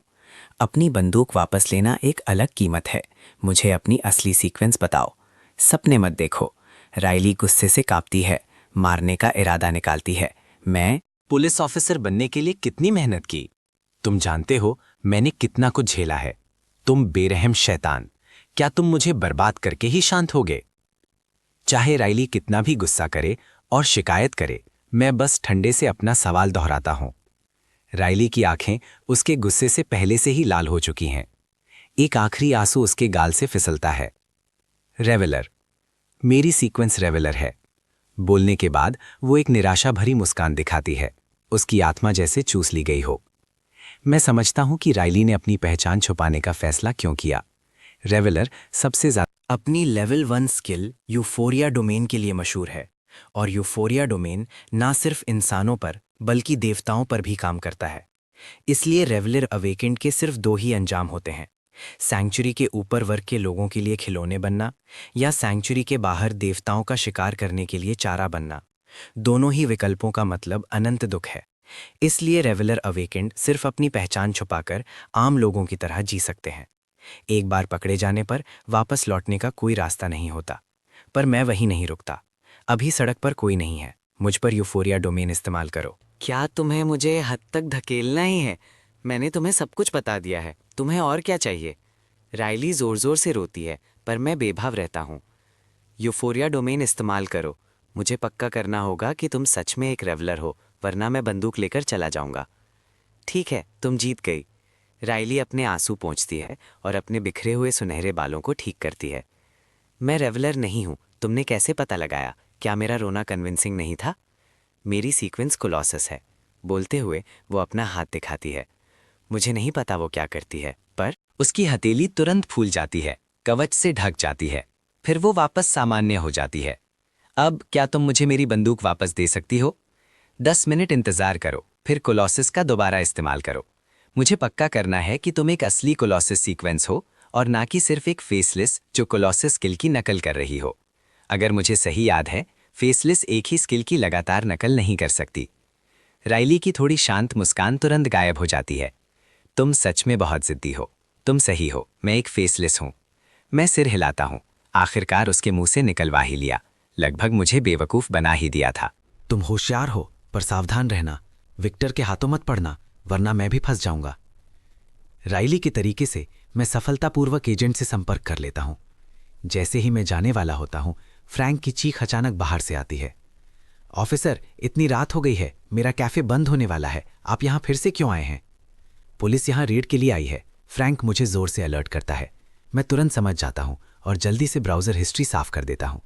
पर इससे पहले कि मैं कोई बहाना सोच पाऊं, स्टोरेज रूम का दरवाजा खुलता है और वो फ्रैंक नहीं बल्कि एक सिल्वर बालों वाला बुजुर्ग प्लेन कपड़ों में स्कार्फ पहने और सिगार पीता हुआ है। जल्द ही कई और लोग अंदर आते हैं, सब पुलिस की वर्दी में हैं। डिटेक्टिव विक्टर, वो यहाँ क्यों है? विक्टर वही डिटेक्टिव नहीं है जिसकी राइली ने मुझे चेतावनी दी थी। इतनी रात को कैफे रेड करने वाला डिटेक्टिव। क्या ये गली में मिली 3 लाशों, चोरी हुए दिव्य अंशों या दोनों के बारे में है? हिलो मत। विक्टर उसे जवाब नहीं देता, पर मुझे ही आदेश देता है। मैं आज्ञाकारी रूप से अपने हाथ माउस और कीबोर्ड से हटा लेता हूँ। डेस्कटॉप छोड़कर जिस पर कोई एक्टिव प्रोसेस नहीं है, विक्टर कंप्यूटर को देखता है, साफ की हुई हिस्ट्री देखता है और मेरी तरफ उसकी नज़र तुरंत तेज हो जाती है। फ्रैंक वोंग से तुम्हारा क्या रिश्ता है? हम दोस्त हैं, मैं हिचकिचाते हुए जवाब देता हूं, बहुत दोषी दिखते हुए। विक्टर अपने सिगार का एक और कश लेता है और तिरस्कार से धुआं छोड़ता है। किस तरह के दोस्त? मैं फ्रैंक की तरफ दोषी नज़र से देखता हूं। वो हमारी मुलाकात के बाद मुझे पैसे देता है। मुलाकात के बाद पैसे देता है? मेरे शब्द सुनने के बाद सब लोग जम जाते हैं, यहां तक कि विक्टर की नज़र भी रुक जाती है। वो सब तुरंत देखते हैं। फ्रैंक भी जैसे बिजली के झटके से हैरान हो जाता है, एक बेजान जिस्म बनकर। क्या? तुम्हारा क्या मतलब है? आसपास देखते हुए वो देखता है कि विक्टर और दूसरे पुलिस वाले सब उसे ठंडी नजर से घूर रहे हैं। तुरंत ही मासूमियत और गुस्से से भर जाता है। उसका चेहरा हरा हो जाता है। उसकी बात पर विश्वास मत करो, वो तो बस एक गरीब बच्चा है। मैं उससे क्या चाहूंगा? ये बदनामी है, बिल्कुल बकवास। मैं अंदर से थोड़ा शांत हो जाता हूं। फ्रैंक सच में एक चालाक आदमी है। वो तुरंत मेरा इरादा समझ जाता है। फ्रैंक जितना ज्यादा सफाई देने की कोशिश करता है, उतना ही सबको मेरी कहानी पर विश्वास होता है। सभी पुलिस वाले मेरे अनुभव के लिए सहानुभूति व्यक्त करते हैं और फ्रैंक की हरकतों की निंदा करते हैं। विक्टर अपना सिगरेट एक पानी के ग्लास में बुझा देता है और अपना हाथ डेस्क से उठाता है। जाओ, घर जाकर आराम करो। इसके साथ ही विक्टर स्टोरेज रूम से निकल जाता है और दूसरे पुलिस वाले उसके पीछे पीछे जाते हैं। जैसा कि तय हुआ था, मैं एजेंट के जरिए एक सीक्वेंस रजिस्टर करवाता हूं। ये साबित करता है कि मेरी सीक्वेंस अब रजिस्टर्ड है। तो मेरे प्यारे प्रिंसिपल को पहले से ही पता होना चाहिए कि मैं जागृत हो गया हूं। अगर ऐसा है तो कल मैं जो चाहे कर सकता हूं। अगले दिन मैं पूरे उत्साह से स्कूल पहुंचता हूं। आज प्रिंसिपल एक बार फिर स्कूल के एंट्रेंस पर हैं, लेकिन जांच के लिए नहीं। मैं आगे बढ़ता हूं और स्कूल के एंट्रेंस पर लाल बैनर देखता हूं, जिसमें हमारे सीनियर मार्कस केन के अवेकेंड बनने का गर्माजोशी से स्वागत किया जा रहा है। प्रिंसिपल ब्यूरो द्वारा दी गई फोटो को ध्यान से देखते हैं, फिर मुझे देखते हैं और तुरंत अपने सामने खड़े स्टूडेंट को पिनग्वान एकेडमी के गौरव के रूप में पहचान लेते हैं। मार्कस केन, मार्कस तुम यहाँ हो। बधाई हो, तुमने सफलतापूर्वक अपनी सीक्वेंस एबिलिटी को जागृत कर लिया है। आसपास के स्टूडेंट्स हैरानी से चिल्ला उठते हैं। वो मार्कस केन है। लगता है वो अच्छे परिवार से नहीं है। चुप रहो, वो एक अवेकेंड है। अगर वो जागृत हो सकता है तो क्या मेरे पास भी मौका है? प्रिंसिपल दोनों हाथ बढ़ाकर मुझसे हाथ मिलाना चाहते हैं, लेकिन मैंने एक हाथ में लंच बॉक्स पकड़ा हुआ है और दूसरा अपनी जेब में रखा है। उसे ये इज्जत नहीं दे रहा हूं। प्रिंसिपल का चेहरा जम जाता है। उन्हें महसूस होता है कि कुछ गड़बड़ है, लेकिन उन्हें नहीं पता कि क्यों, इसीलिए वो अजीब तरह से मुस्कुराते हैं। मार्कस, तुम प्रिंसिपल के ऑफिस में एक बातचीत के लिए क्यों नहीं आते? उनके पास खड़ा एक टीचर झुककर और हाथ जोड़कर कहता है, हाँ मार्कस, हमने तुम्हारी सीक्वेंस अवेकनिंग का जश्न मनाने के लिए कुछ तोहफे तैयार किए हैं। मैं अपना सिर घुमाता हूँ और देखता हूँ कि ये वो ग्रेट डायरेक्टर है जिसने मुझे उस दिन परेशान किया था। मैं ठंडे से पूछता हूँ, क्या तुम मुझे याद करते हो? वो रुक जाता है, बहुत देर तक सोचता है। उसे नहीं पता कि उसने मुझसे कब बात की थी, और आखिर में पूछता है, क्या तुम मेरे स्टूडेंट हो? मैं अपना सिर हिलाता हूँ, याद नहीं। वैसे भी ये छोटी सी बात है, सत्ता में बैठे किसी को ये कैसे याद रहेगा? पर मुझे अभी भी गुस्सा आ रहा है। इसके साथ ही मैं अपना लंच बॉक्स घुमाता हूं और ग्रेट डायरेक्टर के चेहरे पर दे मारता हूं। टीचर 2 या 3 मीटर दूर जा गिरता है, जोर से जमीन पर। मैं बिगड़े हुए लंच बॉक्स को देखता हूं और आराम से उसे प्रिंसिपल की बाहों में फेंक देता हूं। मेरे लिए एक नया ले आओ। इसके साथ ही सबकी हैरान नजरों के बीच मैं कैंपस के अंदर चला जाता हूं। प्रिंसिपल चैन, मैं यहाँ हूं। प्रिंसिपल की आंखों में पहले कुछ निराशा दिखती है, फिर तुरंत अपनी जानी मानी मुस्कान लगा लेते हैं। ओह, नौजवान मार्कस, तुम यहाँ कैसे? क्या मुझे कॉलेज एंट्रेंस एग्जाम के बाद अवेकेंड एग्जाम नहीं देना है, पर मुझे अभी तक इसके बारे में कुछ नहीं पता, इसलिए मैं आपके ऑफिस में डेस्कटॉप कंप्यूटर इस्तेमाल करना चाहूँगा। आपका क्या कहना है? ये सुनकर प्रिंसिपल चैन रुक जाते हैं, समझ नहीं पाते कि क्या जवाब दें, पर मैं बिना किसी हिचकिचाहट के प्रिंसिपल चैन के बगल में बैठ जाता हूँ। प्रिंसिपल चैन, हमारे स्कूल की नैतिक शिक्षा सालों से कमज़ोर रही है, जिससे मेरा गुस्सा बढ़ गया है। आप नहीं चाहेंगे कि मैं ग्रेजुएशन से पहले और परेशानी खड़ी करूं, है ना? रिचर्ड चैन कुछ कहना चाहते हैं, पर मेरे कानून तोड़ रवैये को देखकर बात निगल जाते हैं। इस्तेमाल करो, लेकिन सिर्फ ब्राउजिंग के लिए, और कुछ नहीं। ठीक है, मैं कुशलता से अवेकेंड एजुकेशन फोरम खोलता हूं और एग्जाम से संबंधित जानकारी ढूंढता हूं। रिचर्ड चैन आह भरते हैं, मुड़ते हैं और शांत जगह ढूंढने के लिए प्रिंसिपल के ऑफिस से निकल जाते हैं। मैं एक पिन किए हुए थ्रेड पर क्लिक करता हूं, awakened college exam guide. Awakened आम कॉलेज एग्जाम नहीं देते, उनके अलग मूल्यांकन होते हैं। एक विशेष छूट, देवताओं का शिकार करने का रिकॉर्ड होना। देवताओं के शिकार के पॉइंट्स एग्जाम के अंकों की जगह ले सकते हैं और आपके रेज्यूमे के साथ जमा किए जा सकते हैं। यूनिवर्सिटीज के पास ये विकल्प है। अपने गॉडफॉल पाथ की अद्भुत युद्ध क्षमता के बारे में सोचकर मेरा खून खौल उठता है। क्या इसका मतलब ये नहीं है कि मेरे पास सबसे अच्छे विश्वविद्यालय में प्रवेश का मौका है? तभी कंप्यूटर अचानक बीप करता है। रिचर्ड चैन जाते वक्त अपना ईमेल बंद करना भूल गए थे। जिज्ञासा मुझे डायलॉग बॉक्स पर क्लिक करने के लिए मजबूर करती है। ये टिंकिंग नाम के किसी शख्स का संदेश है। रिचर्ड, मुझे तुम्हारी याद आ रही है। आज रात मेरा साथ दो। साथ में एक अश्लील वीडियो है। एक निंदा भरी नज़र से मैं पूरा वीडियो देखता हूं, फिर उसे बंद करके वीडियो डाउनलोड कर लेता हूं। पर जब मैं डाउनलोड फोल्डर खोलता हूं तो मैं जम जाता हूं। इतने सारे हैं। क्या ये रिचर्ड चैन सिर्फ एक आम प्रिंसिपल हैं? ये सोचते हुए मैं तुरंत अवेकेंड इन्फॉर्मेशन सेक्शन खोलता हूं और रिचर्ड चैन टाइप करता हूं। जैसा कि सोचा था, इस दुनिया में विपरीत लिंग के बीच लोकप्रिय होने का सिर्फ एक ही कारण है, अवेकेंड होना। रिचर्ड चैन भी एक अवेकेंड हैं, पर वो इतने सालों से प्रिंसिपल हैं और अनुमान है कि किसी भी छात्र को ये नहीं पता। जब मैं रिचर्ड चैन की प्रोफाइल पर क्लिक करता हूं तो मेरी नज़र तुरंत पहली 2 पंक्तियों पर जाती है। रिचर्ड चैन, सीक्वेंस, स्पिरिट स्पीकर, एरिया 14,121 में लापरवाही के कारण उसने दर्जनों मौतों का कारण बना और उसे शिक्षा ब्यूरो से स्थानांतरित कर दिया गया। अब वो पिंगवान एकेडमी में प्रिंसिपल के रूप में सेवा कर रहा है। प्रिंसिपल चैन ने दर्जनों लोगों को मारा और फिर भी उसे प्रिंसिपल नियुक्त किया गया। उसके पास किस तरह का बेरहम बैकग्राउंड और शक्तिशाली संपर्क हैं? अचानक मार्कस को एहसास होता है कि उसने अभी-अभी प्रिंसिपल से बहुत ऊंची आवाज में बात की, एक अधिकारी के प्रति अपर्याप्त सम्मान दिखाया। जो भी हो, अब से इस जगह से बचना ही बेहतर है। फ्रैंक के यहाँ नरम निशानों को परेशान करना ही ठीक है, प्रिंसिपल से उलझना ठीक नहीं है। मार्कस अपनी जगह से उठता है। दरवाजे तक पहुंचने से पहले उसे प्रिंसिपल चैन की आवाज़ सुनाई देती है, जबकि तुमने पहले ही देख लिया है तो अभी मत जाओ, बैठो और चलो बात करते हैं। उसी समय मार्कस को पता चलता है कि उसका शरीर अचानक नियंत्रण खो देता है। उसके पैर जमीन से चिपक जाते हैं, 1 इंच भी हिल नहीं पाते। मार्कस, वापस आओ और बैठ जाओ। मार्कस मुड़ता है। एक रंग बिरंगा मुखौटा अचानक प्रिंसिपल चेन के चेहरे पर आ जाता है। प्रिंसिपल ने उस पर सीक्वेंस एबिलिटीज इस्तेमाल करने की हिम्मत की। मैं तुम्हारी देवताओं का शिकार करने और विश्वविद्यालय प्रवेश में मदद कर सकता हूँ। सच कहूँ तो मैं एक समय एक विश्वविद्यालय में उपाध्यक्ष था। झूठे आरोप लगने के बाद मुझे इस भगवान द्वारा त्यक्त स्थान पर प्रिंसिपल के रूप में स्थानांतरित कर दिया गया। तो जैसा कि मैंने कहा, मेरी सीक्वेंस एबिलिटी तुम्हें देवताओं का शिकार करने में मदद कर सकती है। मेरा पिछला अनुभव तुम्हें विश्वविद्यालय में प्रवेश दिलाने में मदद कर सकता है। बदले में मैं चाहता हूं कि तुम मेरा नाम साफ करने में मेरी मदद करो।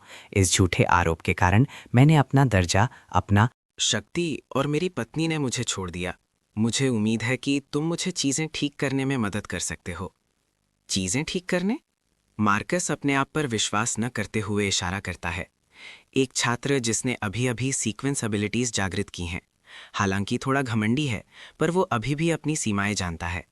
प्रिंसिपल चेन बहुत देर तक सोचते हैं, फिर आखिर में आह भरते हैं। तुम्हारी बात में दम है। एक सौदा जहां लाभ जोखिम से मेल नहीं खाता, वो विफल होना ही है। चलो तरीका बदलते हैं। मैं पहले तुम्हें कुछ देवताओं के शिकार के काम पूरे करने में मदद करूंगा और तुम्हारे विश्वविद्यालय प्रवेश के लिए जितना हो सके उतना समर्थन भी दूंगा। अगर तुम अभी भी चाहते हो कि मैं अपना नाम साफ करूं, तो मुझे डर है कि मैं मदद नहीं कर सकता। नहीं, वो लक्ष्य बहुत महत्वाकांक्षी है। रोम एक दिन में नहीं बना था। तुमसे एक बार में सब कुछ करने की उम्मीद करना यथार्थवादी नहीं है। बस पहले मेरी एक चीज में मदद करो। फेसलेस सीक्वेंस वाले किसी को ढूंढो। प्रिंसिपल चेन की मांग सुनकर मार्कस जम जाता है। क्यों? जिस वजह से वो मुझे कत्ल का दोषी ठहरा सके, वो ये था कि किसी ने घटनास्थल पर एक स्पिरिट स्पीकर मुखौटा पहने हुए एक अवेकंट को देखा था, और मैं उस इलाके में एकमात्र पंजीकृत स्पिरिट स्पीकर सीक्वेंस था। वाला अवेकेंट था, इसलिए मुझे शक है कि फेसलेस सीक्वेंस वाले किसी ने मेरी शक्ल की नकल की और मुझे फंसाया। मार्कस बिना कोई प्रतिबद्धता किए सुनता है। ये काम पूरा करना उसके लिए आसान है। डिटेक्टिव राइली मॉर्गन, वो गोरी पुलिस वाली, के पास फेसलेस सीक्वेंस है। प्रिंसिपल चेन, मैं आपकी बात मान सकता हूं, पर क्या ये इंसान सच में आपकी मदद कर सकता है, इसकी मैं गारंटी नहीं दे सकता। अच्छा, तय हो गया। तो तुम मुझे फेसलेस सीक्वेंस वाले किसी को ढूंढो और बाकी मुझ पर छोड़ दो। मुझे 90% यकीन है कि एक फेसलेस जिसने अपनी असली सीक्वेंस का खुलासा नहीं किया है, उसके पीछे एक संगठन है। तो चलो देवताओं के शिकार के मामले पर चर्चा शुरू करते हैं। प्रिंसिपल चेन, मैं जानना चाहता हूं कि देवता शिकार दल कैसे चुने। मैं गठबंधन परिषद के नियमों को देखता हूं। अगर मेरे जैसा अनाथ सैंक्चुरी के बाहर मर जाता है, तो मौत का लाभ दल को जाता है। मुझे एक भ्रष्ट टीम चुनने से डर लगता है जो मुझे मार सकती है। प्रिंसिपल चेन हल्का सा मुस्कुराते हैं। सबसे अच्छा समाधान एक आदमी वाला दल बनाना है। साथ ही अकेले जाने से तुम्हारे पॉइंट्स दोगुने हो जाते हैं। मैं तुम्हारे गारंटर के रूप में सेवा करूंगा और तुम्हारे साथ आऊंगा। अगले दिन मार्कस सूट पहनता है, अपना बैकपैक कंधे पर डालता है और प्रिंसिपल चेन के साथ अकेडमी से निकल जाता है। अभी अकेडमी के टीचर्स और स्टूडेंट्स को पता चलता है कि प्रिंसिपल चेन सच में एक अवेकंड है। 1 घंटे बाद जैसे ही भारी मेटल का गेट धीरे धीरे खुलता है, मार्कस पहली बार सैंक्चुरी के बाहर की दुनिया का सामना करता है। प्रिंसिपल चेन, मेरे पीछे आओ। मार्कस सबसे कम लोगों वाला दिशा चुनता है और चलना शुरू करता है। प्रिंसिपल चेन रुकते हैं पर सवाल नहीं करते। वो काफी दूर तक पीछे पीछे आते हैं। मार्कस आसपास का जायजा लेता है। अब सच में आसपास कोई नहीं है, इतना दूर काफी होना चाहिए। वो अपने बैकपैक से एक काली कांच की बोतल निकालता है और ढक्कन खोलता है। ये दिव्य आकर्षण पाउडर है जो उसे अपने सामान के साथ फ्रंट डेस्क से मिला था। इसका छोटे देवताओं पर तेज आकर्षण होता है। आधा घंटे से ज्यादा इंतजार करने के बाद उसे आखिरकार एक हुलचल सुनाई देती है। तैयार हो जाओ, 10 सेकंड में आ रहा है। इस याद दिलाने के बाद प्रिंसिपल चेन चुपचाप पीछे हट जाते हैं। मार्कस से दूरी बनाए रखते हैं ताकि दूसरे ये दावा ना करें कि मार्कस अकेले लड़ाई की शर्त पूरी नहीं करता। अचानक एक आदमी के आधे कद का काला साया उछलकर सीधा मार्कस पर झपट पड़ता है। जैसे ही वो हुक जैसे पंजे उसे छूने वाले होते हैं, मार्कस तुरंत धक्का देकर हवा में ऊंचा उछल जाता है। फिर वो अपने दानव शिकार अदागा को मजबूती से पकड़ता है और जैसे ही उसका शरीर नीचे उतरता है, उसे सीधा देवता के सिर की तरफ ले जाता है। हालांकि जैसे ही वो वार करने वाला होता है, एक तेज क्रैक की आवाज आती है। इस कॉकरोच जैसे देवता का सिर अचानक 180 डिग्री घूम जाता है। मार्कस उन दो घिनौनी गोल आंखों में एक सिनिस्टर मुस्कान भी देखता है। मार्कस के पास हमला छोड़ने के अलावा कोई चारा नहीं है। उसके बजाय वो एक पैर ब्लेडविंग बीटल के पीठ के खोल पर रखता है और फिर से उछल जाता है। जैसे ही मार्कस कूदकर दूर जाता है, ब्लेडविंग बीटल की गोल आंखों से दो काले पर अचानक निकल आते हैं, जो उसके सुरक्षा मुखौटा से रगड़कर गुजर जाते हैं। वार चूकने के बाद ब्लेडविंग बीटल अपने पर वापस लेने की कोशिश करता है। मार्कस मौके का फायदा उठाता है। डैगर पकड़कर वो ब्लेडविंग बीटल के सर की तरफ फार करता है और दोनों हाथों से जोर से घुमाता है। खोपड़ी और खोल के आर पार एक स्टील पाइप जितना चौड़ा छेद कर देता है। ब्लेडविंग बीटल के दर्जनों पैर 2 बार और फड़फड़ाते हैं, फिर शांत हो जाते हैं। हो गया। मार्कस ब्लेडविंग बीटल के पीठ के खोल पर बैठकर अपनी सांस लेता है। अगर वो इस पूरे देवता की लाश को निगल ले तो वो अपराजय हो जाएगा। अभी से अच्छा समय नहीं है। मार्कस बीटल के पैर का जोड़ काट देता है, अंदर का मांस खोखला कर देता है और उसे एक स्ट्रॉ का आकार देता है। वो उसे ब्लेडविंग बीटल के शरीर में डालता है और अंदर के हरे तरल को पागलों की तरह चूसता है। लगभग 1 मिनट तक लगातार पीने के बाद तरल सूख जाता है। मार्कस संतुष्टि से डकार लेता है और अपने मुंह से तरल पहुंचता है। फिर वो अपने सुरक्षा सूट का वाइजर बंद करता है और आलसी होकर ब्लेडविंग बीटल के खोल के सहारे लेट जाता है। दूर प्रिंसिपल चेन को बिल्कुल नहीं पता कि मार्कस ने अभी क्या किया है। वो मान लेते हैं कि मार्कस बस एक खेल खेलने वाले बच्चे की तरह अपना मन बहला रहा है। एक पल आराम करने के बाद मार्कस को अचानक सरसराहट की आवाज़ें सुनाई देती हैं। लगता है और सैंडवर्म से पास आ रहे हैं। कई घंटे बाद मार्कस जमीन पर बिखरे देवताओं की लाशों का जायजा लेता है। वो अपने होठों से लटक रहे तरल को पहुंचता है। उसी समय उसके दिमाग में सीक्वेंस की जानकारी बदल जाती है। गॉडफॉल पाथ आगे बढ़ गया। वर्तमान sequence level 3। Blood bound warrior को नया स्किल मिलता है, कॉम्बैट ग्लोरी। एक देवता को मारने के बाद सभी वर्तमान क्षमताएं स्थायी रूप से 100% बढ़ जाती हैं। स्किल कूलडाउन 1 साल। अगर मार्कस फ्यूरी इस्तेमाल करता है तो उसकी वर्तमान शक्ति सामान्य से 3 गुना हो जाती है। उसके ऊपर कॉम्बैट ग्लोरी जोड़ा जाए तो क्या वो 6 गुना शक्तिशाली नहीं हो जाएगा? जितनी जल्दी वो इसे इस्तेमाल करेगा उतनी जल्दी कूलडाउन शुरू होगा। मार्कस तुरंत फ्यूरी एक्टिवेट करता है, फिर कॉम्बैट ग्लोरी एक्टिवेट करता है। एक सेंटीपीड क्रॉलर पर निशाना लगाकर वो पैर पटक देता है। उसकी सीक्वेंस लेवल बढ़ने और फ्यूरी के बूस्ट के कारण ये पटक जमीन को आधा हाथ की गहराई तक धंस देता है। इस सेंटीपीड क्रॉलर को संघर्ष करने का समय भी नहीं मिलता। वो बिना किसी दर्द के तुरंत मर जाता है।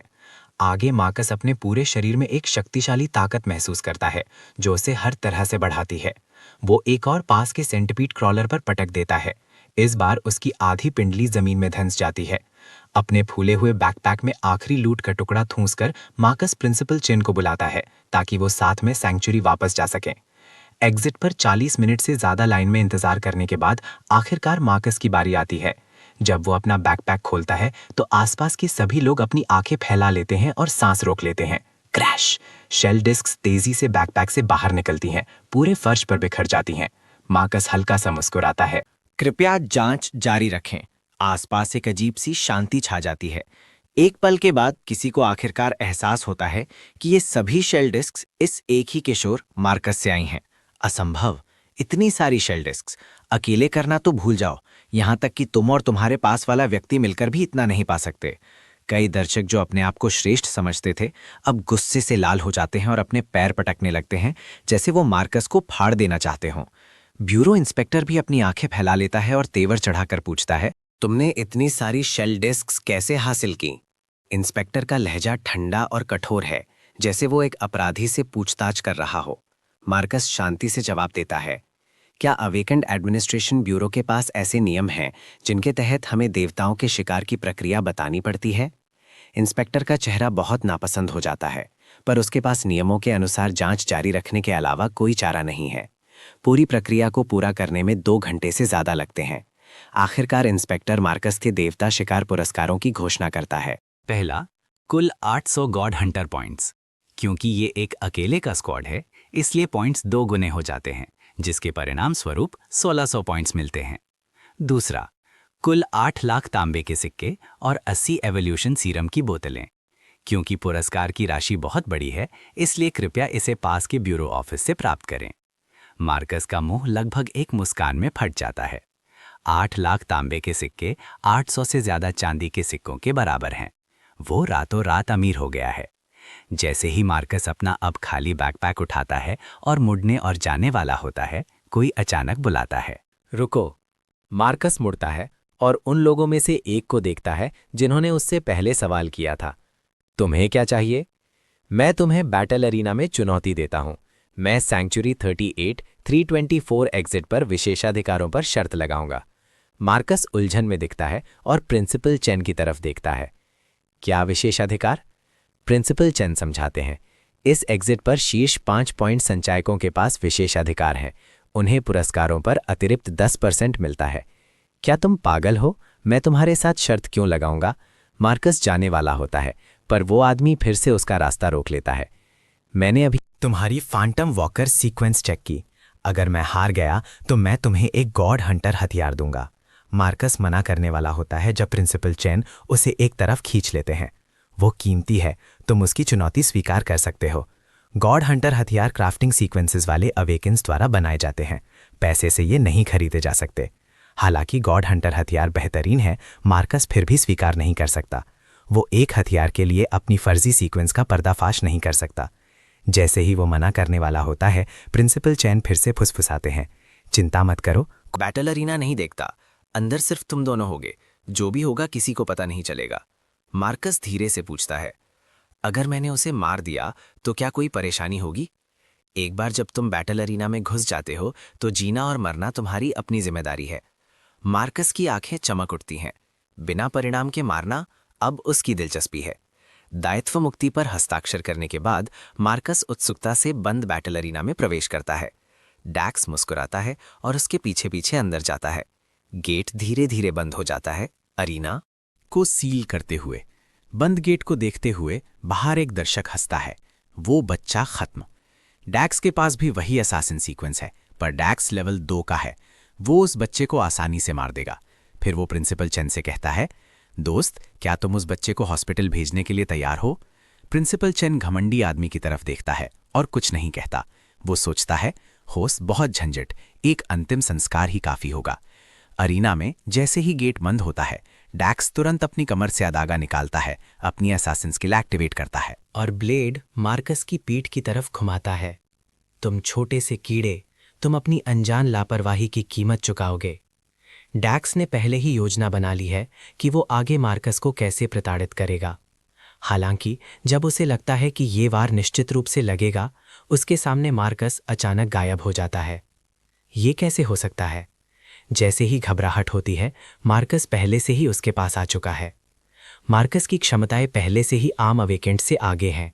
खासकर कॉम्बैट ग्लोरी उसके गुणों को दोगुना कर देती है और फ्यूरी 3 गुना। ये संयोजन 6 गुना ताकत और फुर्ती देता है। डैक्स के पास बचने का बिल्कुल कोई रास्ता नहीं है। डैक्स का शरीर मार्कस की हरकतों के साथ बिल्कुल भी तालमेल नहीं बिठा पा रहा है। अपनी आंख के कोने से वो मार्कस की जंगली मुस्कान देखता है। उस पल उसे तुरंत एहसास हो जाता है कि मार्कस बिल्कुल भी एक असैसिन नहीं है और मार्कस का सीक्वेंस लेवल निश्चित रूप से उससे ऊंचा है। ये एहसास होने पर वो तुरंत अपने ब्रेसलेट पर सरेंडर बटन के लिए हाथ बढ़ाता है, पर मार्कस उसे वो मौका नहीं देगा। मार्कस का मुक्का ऊंचा उठता है। वो डैक्स के कान के पास शुक्रिया। मुक्का गिरता है, ठीक डैक्स के गाल पर लगता है। डैक्स को कुछ भी महसूस करने का समय भी नहीं मिलता। उसका दृष्टि क्षेत्र तुरंत संकुचित हो जाता है, फिर अचानक गायब हो जाता है। डैक्स सोचना बंद कर देता है। बैटल अरीना का गेट धीरे धीरे फिर से खुलता है। दूसरे हैरानी व्यक्त करते हैं, सिर्फ कुछ ही मिनट में खत्म हो गया? क्या डैक्स ने उस बच्चे को पहले ही हरा दिया? उसने साफ साफ कहा था कि वो उस बच्चे को थोड़ी देर के लिए प्रताड़ित करेगा। ये 1 मिनट में कैसे खत्म हो गया? अगर मुझे पता होता कि ये इतनी जल्दी खत्म हो जाएगा तो मैं नहीं आता। कितना उबाऊ है। रुको, कुछ गड़बड़ है। देखो, जिधर वो आदमी इशारा करता है, सबकी आंखें तुरंत फैल जाती हैं। सबकी हैरान नजरों के बीच मार्कस खून से लथपथ उस अदाकारा को अभी भी पकड़े हुए गेट से बाहर निकलता है। अगली सुबह मार्कस कक्षा में पहुंचता है। जैसे ही वो बैठता है, 2 लोग उसके सामने आ जाते हैं। मार्कस ऊपर देखता है। ये जेड स्टर्लिंग और ब्रैंडन यांग है। जेड ब्रैंडन का हाथ पकड़े हुए है। मार्कस की तरफ उसकी नजर अभी भी डर से भरी है। ब्रैंडन कहता है, मार्कस, तुम और मेरे अंकल। अवेकेंड हो? क्या तुम मुझे कुछ इज्जत दे सकते हो और जेड के खिलाफ दुश्मनी नहीं रख सकते? मार्कस जेड को तिरस्कार से देखता है। ये वो बैकअप है जो तुमने ढूंढा है। जेड थूक निकलती है। मार्कस, मैं सच में जानती हूं कि मैं गलत थी। मार्कस ब्रैंडन को फिर से देखता है। ब्रैंडन, क्या तुम सच में समझते हो जेड और मेरे बीच किस तरह की दुश्मनी है? ब्रैंडन अपनी गर्दन अकड़ाता है।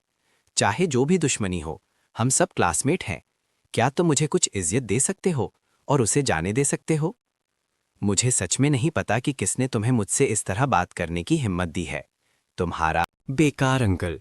मार्कस अपना फोन निकालता है और उसे ब्रैंडन को फेंकता है। तुम्हें अपने अंकल का नंबर याद है ना? अभी उसे कॉल करो, वरना मैं तुम्हें वैसे ही थप्पड़ मारूंगा जैसे ग्रेड डायरेक्टर को मारा था। मैं अपना वादा निभाता हूं। ब्रैंडन हॉस्पिटल में पड़े ग्रेड डायरेक्टर के बारे में सोचता है। उसकी पीठ में एक ठंड सी दौड़ जाती है। वो अपने अंकल का नंबर डायल करता है। हेलो अंकल, मैं हूं। कॉल कनेक्ट होने की आवाज़ सुनकर मार्कस फ़ोन वापस छीन लेता है। हेलो डायरेक्टर यांग, ये मार्कस है। दूसरी तरफ डायरेक्टर टॉमस तुरंत खुश हो जाते हैं। ओह मार्कस, मैं अभी तुमसे संपर्क करने के बारे में सोच रहा था और तुमने मुझे कॉल कर दिया। क्या इत्तेफाक है। तो मैं तुम्हारे लिए क्या कर सकता हूँ? कुछ खास नहीं। तुम्हारा भतीजा ब्रैंडन मेरे एक दुश्मन की रक्षा करना चाहता है। तुम इस बारे में क्या सोचते हो? डायरेक्टर थॉमस रुक जाते हैं। मैं समझ गया। कृपया फोन ब्रैंडन को दो। ब्रैंडन फोन लेता है और मार्कस की तरफ देखता है। अंकल, उसकी बकवास मत सुनो। हम सब क्लासमेट हैं, बस मजाक कर रहे हैं। क्या दुश्मनी? दूसरी तरफ से एक ठंडी आवाज आती है। उस व्यक्ति से रिश्ता तोड़ दो और मार्कस से माफी मांगो। अगर मार्कस ने तुम्हें माफ नहीं किया तो तुम्हारे परिवार का मुझसे कोई लेना देना नहीं होगा, समझे? ब्रैंडन अपने अंकल का निश्चित स्वर सुनता है और उसका चेहरा मौत जैसा पीला पड़ जाता है। वो सिर्फ धीरे से जवाब दे सकता है, हाँ अंकल, मैं समझ गया। फिर वो फोन मार्कस को वापस दे देता है। उसकी आंखों में अनिच्छा और उलझन भरी हुई है। मार्कस फोन लेता है। हेलो डायरेक्टर यांग, शुक्रिया। मार्कस की आवाज़ सुनकर डायरेक्टर थॉमस तुरंत फिर से उत्साहित हो जाते हैं।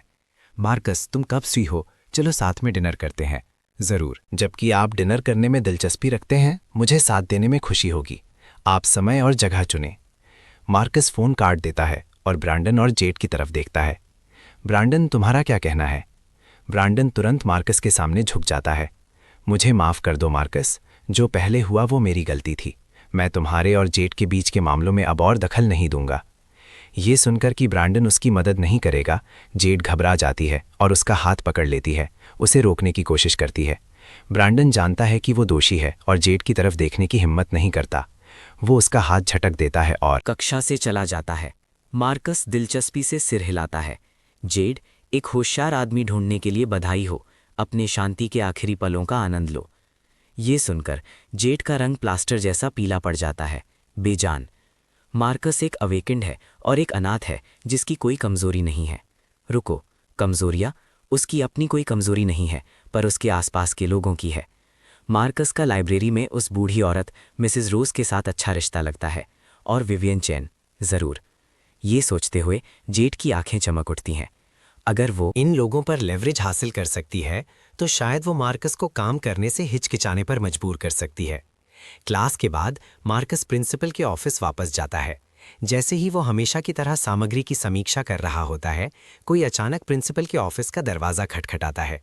दरवाज़ा खोलने पर एक सफ़ेद बालों वाला बूढ़ा आदमी अंदर आता है। मार्कस, तुम काफ़ी प्रभावशाली हो, तुमने मुझे बेवकूफ़ बना दिया। मार्कस चुपचाप डिटेक्टिव विक्टर को देखता है, कोई जवाब नहीं देता। मैंने पुलिस डिपार्टमेंट में 40 साल काम किया है, मुझे कुल 5 बार बेवकूफ़ बनाया गया है, तुम सबसे छोटे हो। आखिरी बार जब मैंने तुम्हें इंटरनेट कैफ़े के वेयरहाउस में देखा तो मैंने सच में सोचा कि तुम एक गरीब संघर्ष कर रहे बच्चे हो, जिसे उस अपेक्षाकृत अमीर कमबख्त फ्रैंक द्वारा धोखा दिया जा रहा है। मैंने कभी नहीं सोचा था कि एक 17 साल का हाई स्कूल का छात्र फ्रैंक जैसे गली के गुंडे को मैनिपुलेट कर सकता है। डिटेक्टिव विक्टर अपने आप में सोचता है। मार्कस चुप रहता है। जिस पल डिटेक्टिव विक्टर को पता चला कि वो एक अवेकेंड के रूप में जागृत हुआ है, सभी बहाने व्यर्थ हो गए।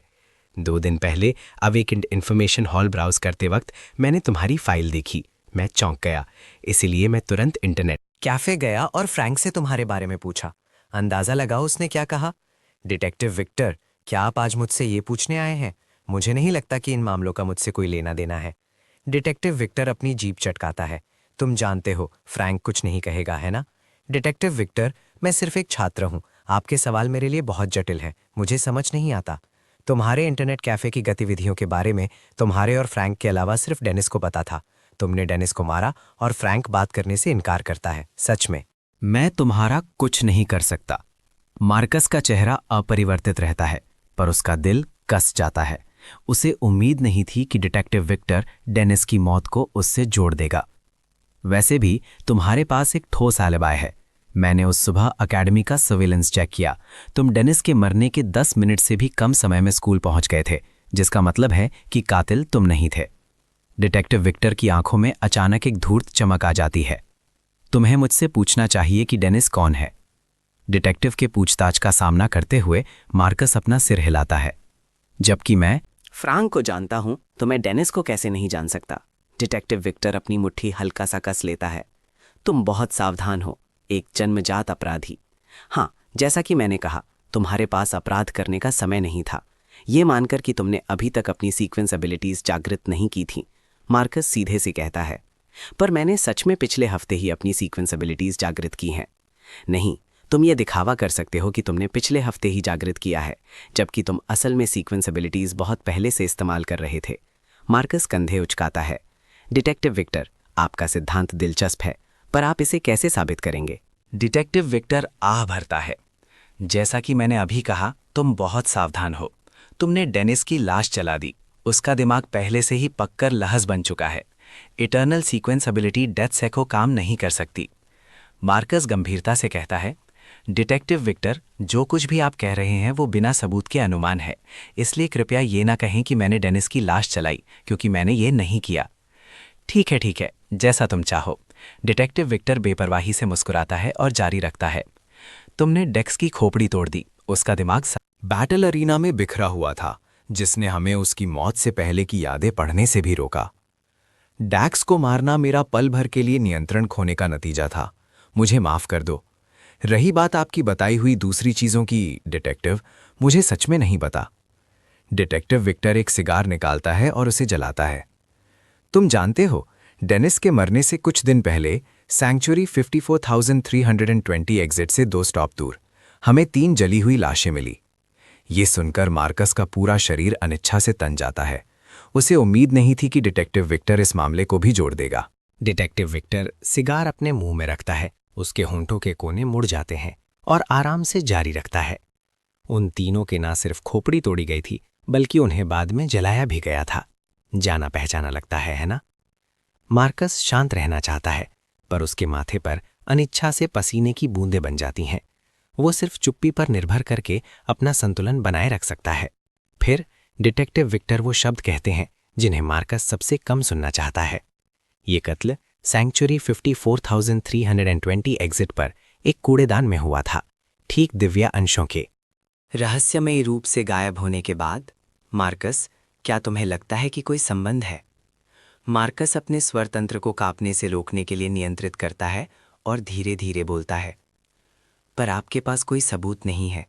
डिटेक्टिव विक्टर ने जो कुछ भी कहा वो सिर्फ आपका अनुमान है। तुम सही हो, मेरे पास सबूत नहीं है, पर क्या तुम्हें लगता है कि मुझे इन लोगों की खुद की परवाह है? डिटेक्टिव विक्टर मुस्कुराते हुए अपना सिर हिलाता है। चाहे डैक्स जिए या मरे, चाहे डेनिस जिए या मरे, या वो 3 अनजान लाशें, मुझे उनमें से किसी की परवाह नहीं है। वो कैसे मरे, उन्होंने मरने से पहले क्या अनुभव किया, उनमें से किसी से मुझे कोई फर्क नहीं पड़ता। शुरू से आखिर तक मुझे सिर्फ एक ही चीज़ में दिलचस्पी है। तुमने चोरी किए हुए दिव्य अंश कहाँ छुपाए और उनके साथ क्या किया, ये मुझे सबसे ज़्यादा दिलचस्प लगता है। मार्कस, क्या तुम इस सवाल का जवाब दे सकते हो? मुझे माफ़ कर दो, मुझे अभी भी समझ नहीं आ रहा है कि आप क्या कह रहे हैं, डिटेक्टिव विक्टर। मार्कस अब घबराया हुआ नहीं है, उसके बजाय उसके चेहरे पर एक मुस्कान है। जबकि डिटेक्टिव ने सब कुछ अंदाज़ा लगा लिया है, तो उसे मारना ही एकमात्र समाधान है। डिटेक्टिव विक्टर कहते हैं, मार्कस, क्या तुमने कभी सोचा है कि तुम बच नहीं सकते? मुझे 90% यकीन है कि तुम्हारी सीक्वेंस असैसिन बिल्कुल नहीं है। मुझे नहीं पता तुमने अपनी सीक्वेंस नकली कैसे बनाई, पर तुम्हें बेनकाब करने के लिए मुझे बस तुम्हें ब्यूरो ले जाकर तुम्हारी सीक्वेंस एबिलिटी फिर से टेस्ट करवानी होगी। ये सुनकर मार्कस जम जाता है।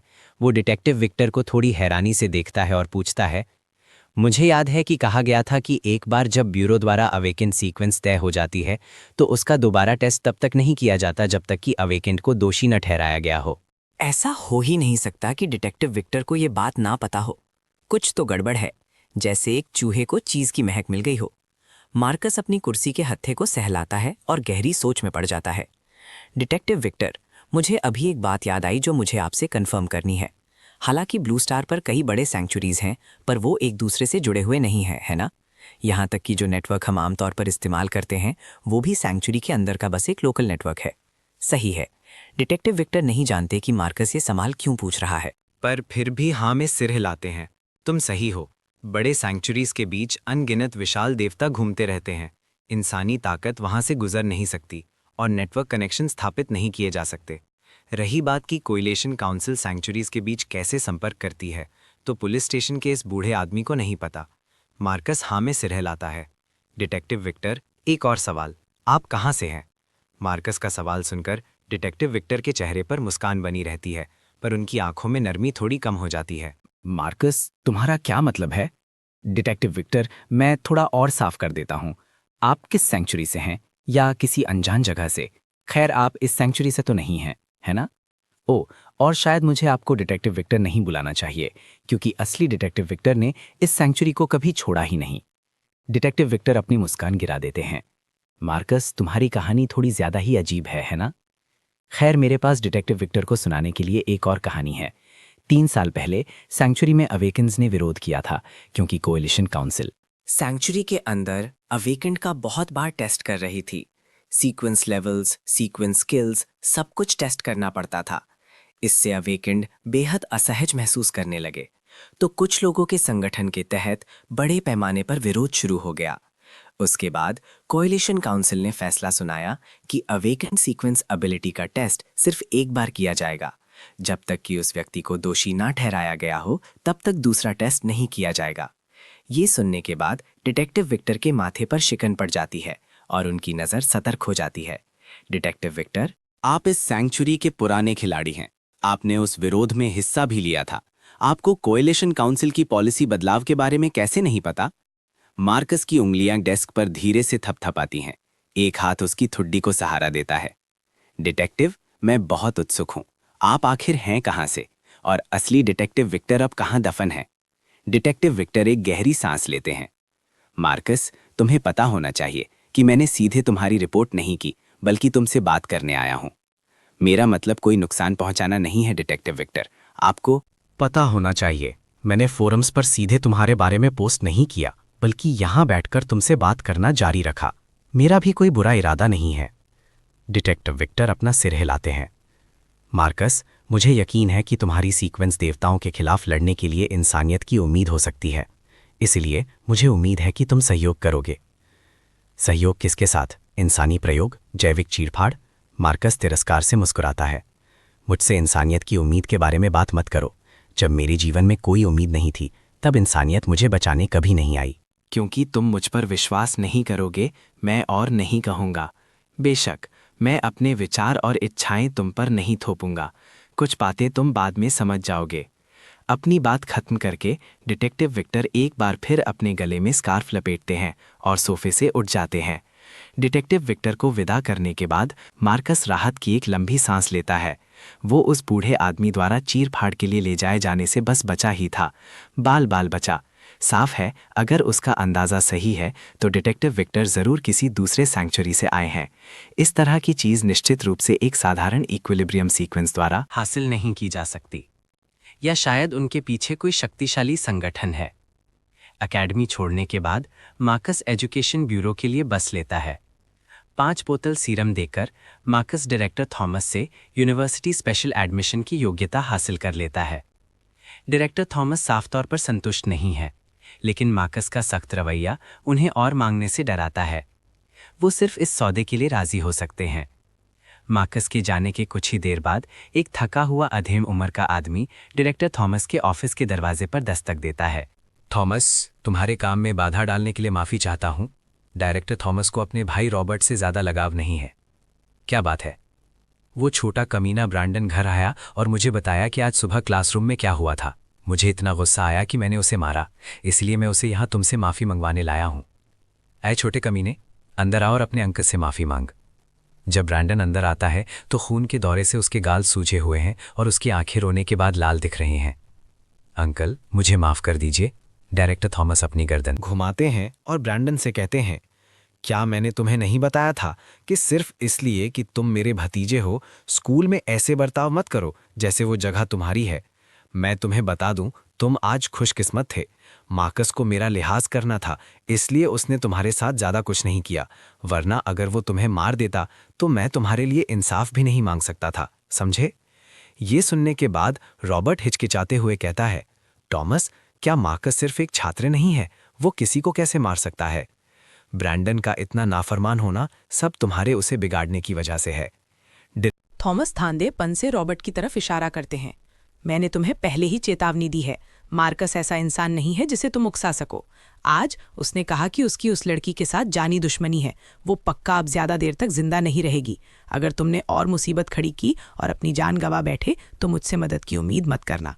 अब से अगर कोई तुमसे मार्कस के बारे में पूछे तो सिर्फ एक ही जवाब है, मुझे नहीं पता अंकल, लेकिन मार्कस मेरा क्लासमेट है। अगर मैं कहूँगा कि मुझे नहीं पता तो कोई मुझ पर विश्वास नहीं करेगा। क्या तुम बेवकूफ़ हो? बस कह दो कि तुम्हें याद नहीं पता, साफ नहीं है क्या? कोई तुम्हारा क्या कर सकता है? किसे परवाह है कि वो तुम पर विश्वास करते हैं या नहीं? जिंदा रहना मायने रखता है। ब्रैंडन के साथ निकलने के बाद रॉबर्ट रास्ते में सख्ती से चेतावनी देता है, अपने अंकल की बात सुनो, मार्कस को फिर से बिल्कुल मत उकसाना, समझे? घर जाओ और अपने लिए कुछ खाने को ले लो। मैं तुम्हारी माँ की देखभाल करने हॉस्पिटल जा रहा हूँ। मैंने सुना है कि किसी ने सर्जरी की फीस के लिए ज्यादा पैसे दिए हैं और हॉस्पिटल ने उन्हें पहले जाने दिया। मुझे देखना है कि क्या हो रहा है। ब्रैंडन निराश होकर घर लौटता है। उसे अंकल थॉमस की बात पर विश्वास नहीं होता। लगता है कि उसके अंकल बस डर फैला रहे थे, लेकिन हकीकत जल्द ही उसे दिखा देती है कि टॉमस की बातें बेबुनियाद नहीं थी। अगले दिन स्कूल जाते समय एकेडमी के एंट्रेंस पर 2 पुलिस की गाड़ियां खड़ी मिलती हैं। जैसे ही ब्रैंडन पुलिस की गाड़ियों को देखता है, उसका दिल बैठ जाता है। आगे बढ़ते हुए वो प्रिंसिपल चेन को एकेडमी गेट पर देखता है, जो स्कार्फ पहने और सिगार पकड़े एक डिटेक्टिव के साथ बात कर रहे हैं। लगता है किसी केस पर चर्चा कर रहे हैं, लेकिन उनके पास से गुजरते हुए वो अभी भी 4 शब्द सुनता है जो तुरंत उसका खून जमा देते हैं। जेड स्टर्लिंग गायब हो गई है। मार्कस ने सच में जेड को मार दिया। ब्रैंडन के रोंगटे खड़े हो जाते हैं और उसका शरीर बेकाबू होकर कांपने लगता है। डिटेक्टिव विक्टर आगे बढ़ते हैं। ब्रैंडन, क्या तुम ठीक हो? ब्रैंडन खाली नजरों से डिटेक्टिव विक्टर को घूरता है और ना में सिर हिलाता है। हम तुमसे जेड स्टर्लिंग के बारे में पूछना चाहेंगे। हमने सुना है कि वो तुम्हारी गर्लफ्रेंड थी। मुझे नहीं पता, मुझे कुछ नहीं पता। ब्रैंडन पागलों की तरह सिर हिलाता है। मुझसे मत पूछो, मुझे कुछ याद नहीं है।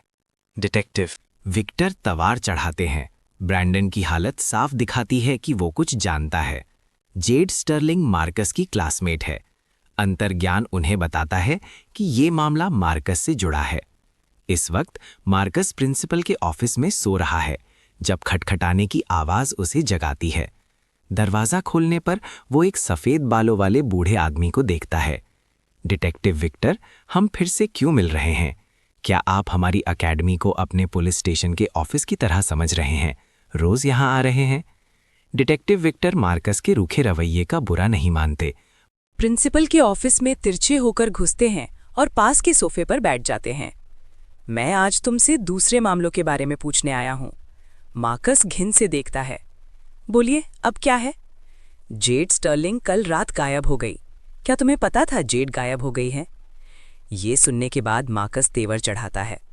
डिटेक्टिव विक्टर, मैंने सुना है कि किसी के गायब होने के 48 घंटे बाद ही पुलिस स्टेशन केस खोलता है। मैं पुलिस के नियम तुमसे बेहतर जानता हूँ। मार्कस को उस बारे में चिंता करने की ज़रूरत नहीं है। मैं बस ये पूछना चाहता हूँ, कल रात 7 से 7:30 के बीच तुम कहाँ थे? मैं एजुकेशन ब्यूरो में था। शिक्षा विभाग के डायरेक्टर थॉमस मुझे पसंद करते हैं और उन्होंने मुझे अपना स्पेशल एडमिशन स्लॉट देने की जिद की। एजुकेशन ब्यूरो एकेडमी से दर्जनों बस स्टॉप दूर है। जेड के गायब होने का मुझसे क्या संबंध हो सकता है? आपको शक तो नहीं कि मैं एक ही समय में 2 जगह हो सकता हूँ, है ना? एक क्लोनिंग सीक्वेंस, क्या वो होता भी है? क्या तुम जानते हो कि हमें कैसे पता चला कि जेड गायब है? मुझे नहीं पता और मैं जानना भी नहीं चाहता, क्योंकि कल रात 7:30 बजे जेड के घर में आग गई, उसका पूरा परिवार आग में मर गया। लेकिन सिर्फ उसकी लाश नहीं मिल सकी। डिटेक्टिव विक्टर के बोलने के बाद वो मार्कस की प्रतिक्रिया को ध्यान से देखते हैं। उसके चेहरे के भाव से वो सच में अनजान लगता है कि जेड का पूरा परिवार मारा गया है। लेकिन डिटेक्टिव विक्टर पहले से ही मार्कस की असलियत जानते हैं और उसे एक आम छात्र नहीं मानते। इसीलिए भले ही मार्कस की प्रतिक्रिया निर्दोष है, डिटेक्टिव विक्टर को यकीन है कि वही दोषी है, मारने और लाशों को जलाने वाला। क्या ये तरीका जाना पहचाना नहीं लगता? मार्कस हामी सर हिलाता है। बेशक, जाना पहचाना, उन 2 मामलों जैसा जिनका जिक्र आपने कल मुझसे मिलते वक्त किया था, डिटेक्टिव विक्टर, बिल्कुल। मेरी नज़र में ये तीनों मामले एक ही इंसान ने किए हैं। मार्कस सहमति भरा भाव दिखाता है। मुझे भी ऐसा ही लगता है। पहले 2 मामले तुम्हारी हरकत थे, हम दोनों ये जानते हैं। तो इस बार तुमने जेड के पूरे परिवार को कैसे मारा और उसे गायब कैसे किया? डिटेक्टिव विक्टर, आपने मुझे गलत समझा। मेरे कहने का मतलब है, मेरे पास जेड के पूरे परिवार को मारने का समय होना नामुमकिन था। मेरे पास एक ठोस आलिबा है इस केस के लिए। जेड के परिवार का मारा जाना और उसका गायब होना मुझसे कोई लेना देना नहीं रखता। तीनों मामले एक ही इंसान ने किए थे, इसलिए बाकी 2 मामलों का भी मुझसे कोई लेना देना नहीं है। मैं निर्दोष हूं। मार्कस, इस तरह बात करने का कोई फायदा नहीं है। मैं अपनी मर्जी से तुम्हारे पास आया हूं, क्योंकि मैं सच में तुम्हारी मदद करना चाहता हूं। डिटेक्टिव विक्टर, मैं आपकी नेक नीयत की कदर करता हूं, लेकिन मैं बहुत अच्छा कर रहा हूं और मुझे आपकी मदद की ज़रूरत नहीं है। अगर आपके पास एनर्जी बची है तो सैंक्चुरी के पास बेघर अनाथों की मदद क्यों नहीं करते? ओ रुको, तुम भी तो एक बेघर अनाथ हो। अगर आप इस बात को ऐसे ही कहना चाहते हैं तो मैं कुछ नहीं कर सकता। वैसे मैं पूछना चाहूंगा, क्या जेड का परिवार जिंदा जलाया गया था या पहले मारा गया और फिर जलाया गया? हमें केस की जानकारी खुलासा करने की आज़ादी नहीं है। मार्कस कंधे उचकाता है। ठीक है, फिर आपकी जांच के लिए शुभकामनाएं। डिटेक्टिव विक्टर को मार्कस से कोई काम की जानकारी नहीं मिलती। इसका मुख्य कारण ये है कि वो ये नहीं समझा सकते कि मार्कस इतनी दूर से कैसे मार सकता था। सभी संकेत इशारा करते हैं कि मार्कस निश्चित रूप से जेड के गायब होने से जुड़ा है। डिटेक्टिव विक्टर एक बंद गली में फंस गए हैं। वो सोचने लगे हैं कि क्या मार्कस की सीक्वेंस में डिलेड किलिंग या क्लोनिंग शामिल है। डिटेक्टिव विक्टर के जाने के बाद मार्कस अपने रिक्लाइनर में पीछे झुक जाता है, अपने विचारों को व्यवस्थित करता है। जेड के खिलाफ दुश्मनी रखने वाला अकेला वही है। आखिरकार उसने अपने अंकल विंस को उसका शिकार करने भेजा था। ये एक जानी दुश्मनी है, उसके अलावा उन्हें और कौन मारेगा? अचानक लंबे बालों और बड़ी आंखों वाली एक नाजुक सुंदरी की मार्कस के दिमाग में आती है। उसकी प्यारी मुस्कान उसे पूरी तरह से कंपकपा देती है, जैसे उसे शौक लगा हो। मार्कस तुरंत कुर्सी से उठ खड़ा होता है।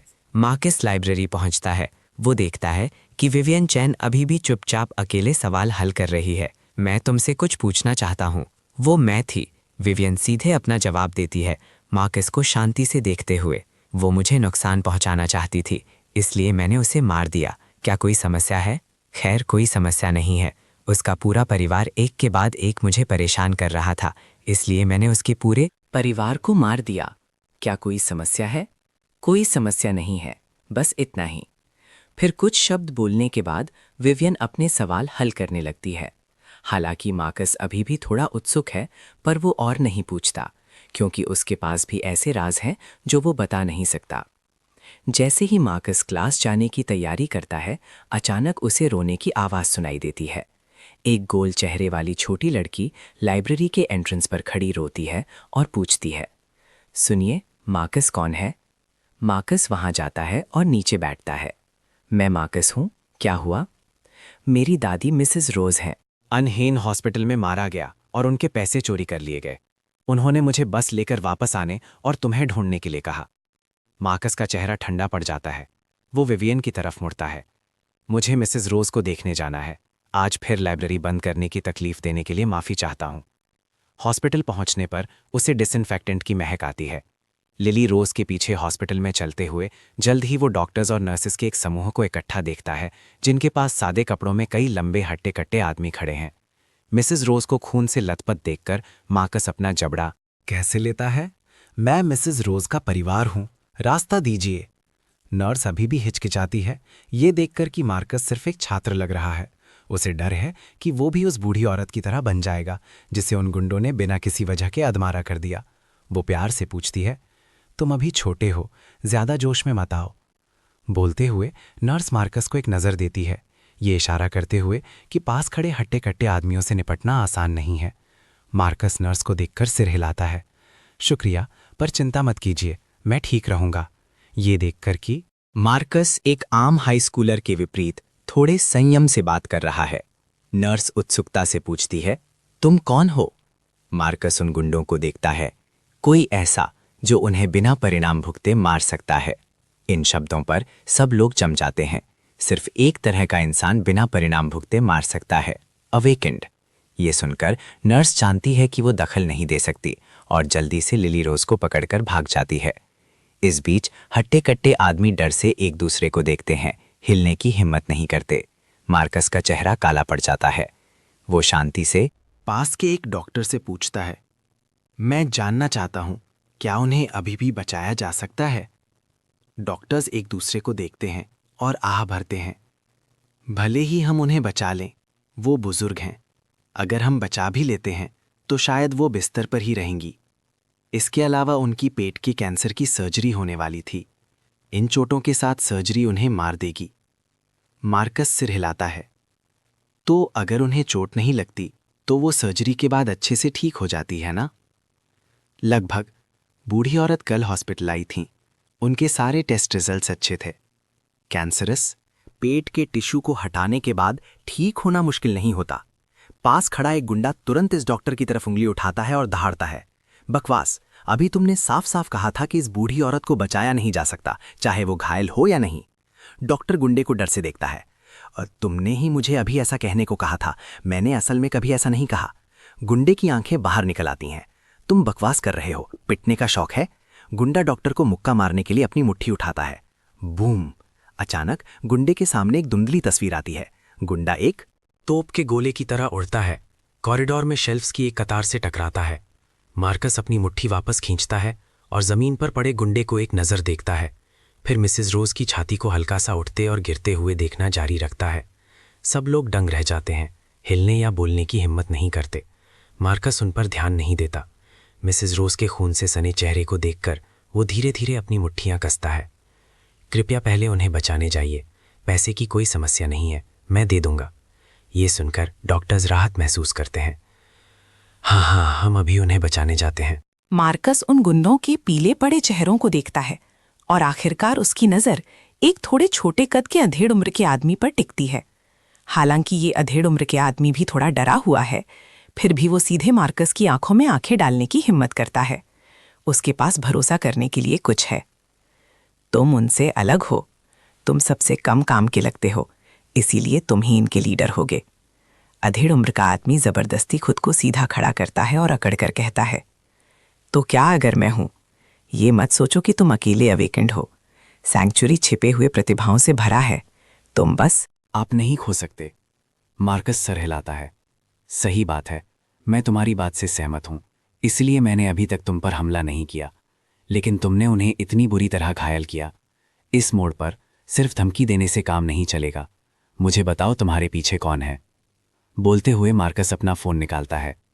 तुम लोग जियोगे या मरोगे, ये पूरी तरह इस बात पर निर्भर करता है कि तुम जो नाम दोगे वो कितना मायने रखता है।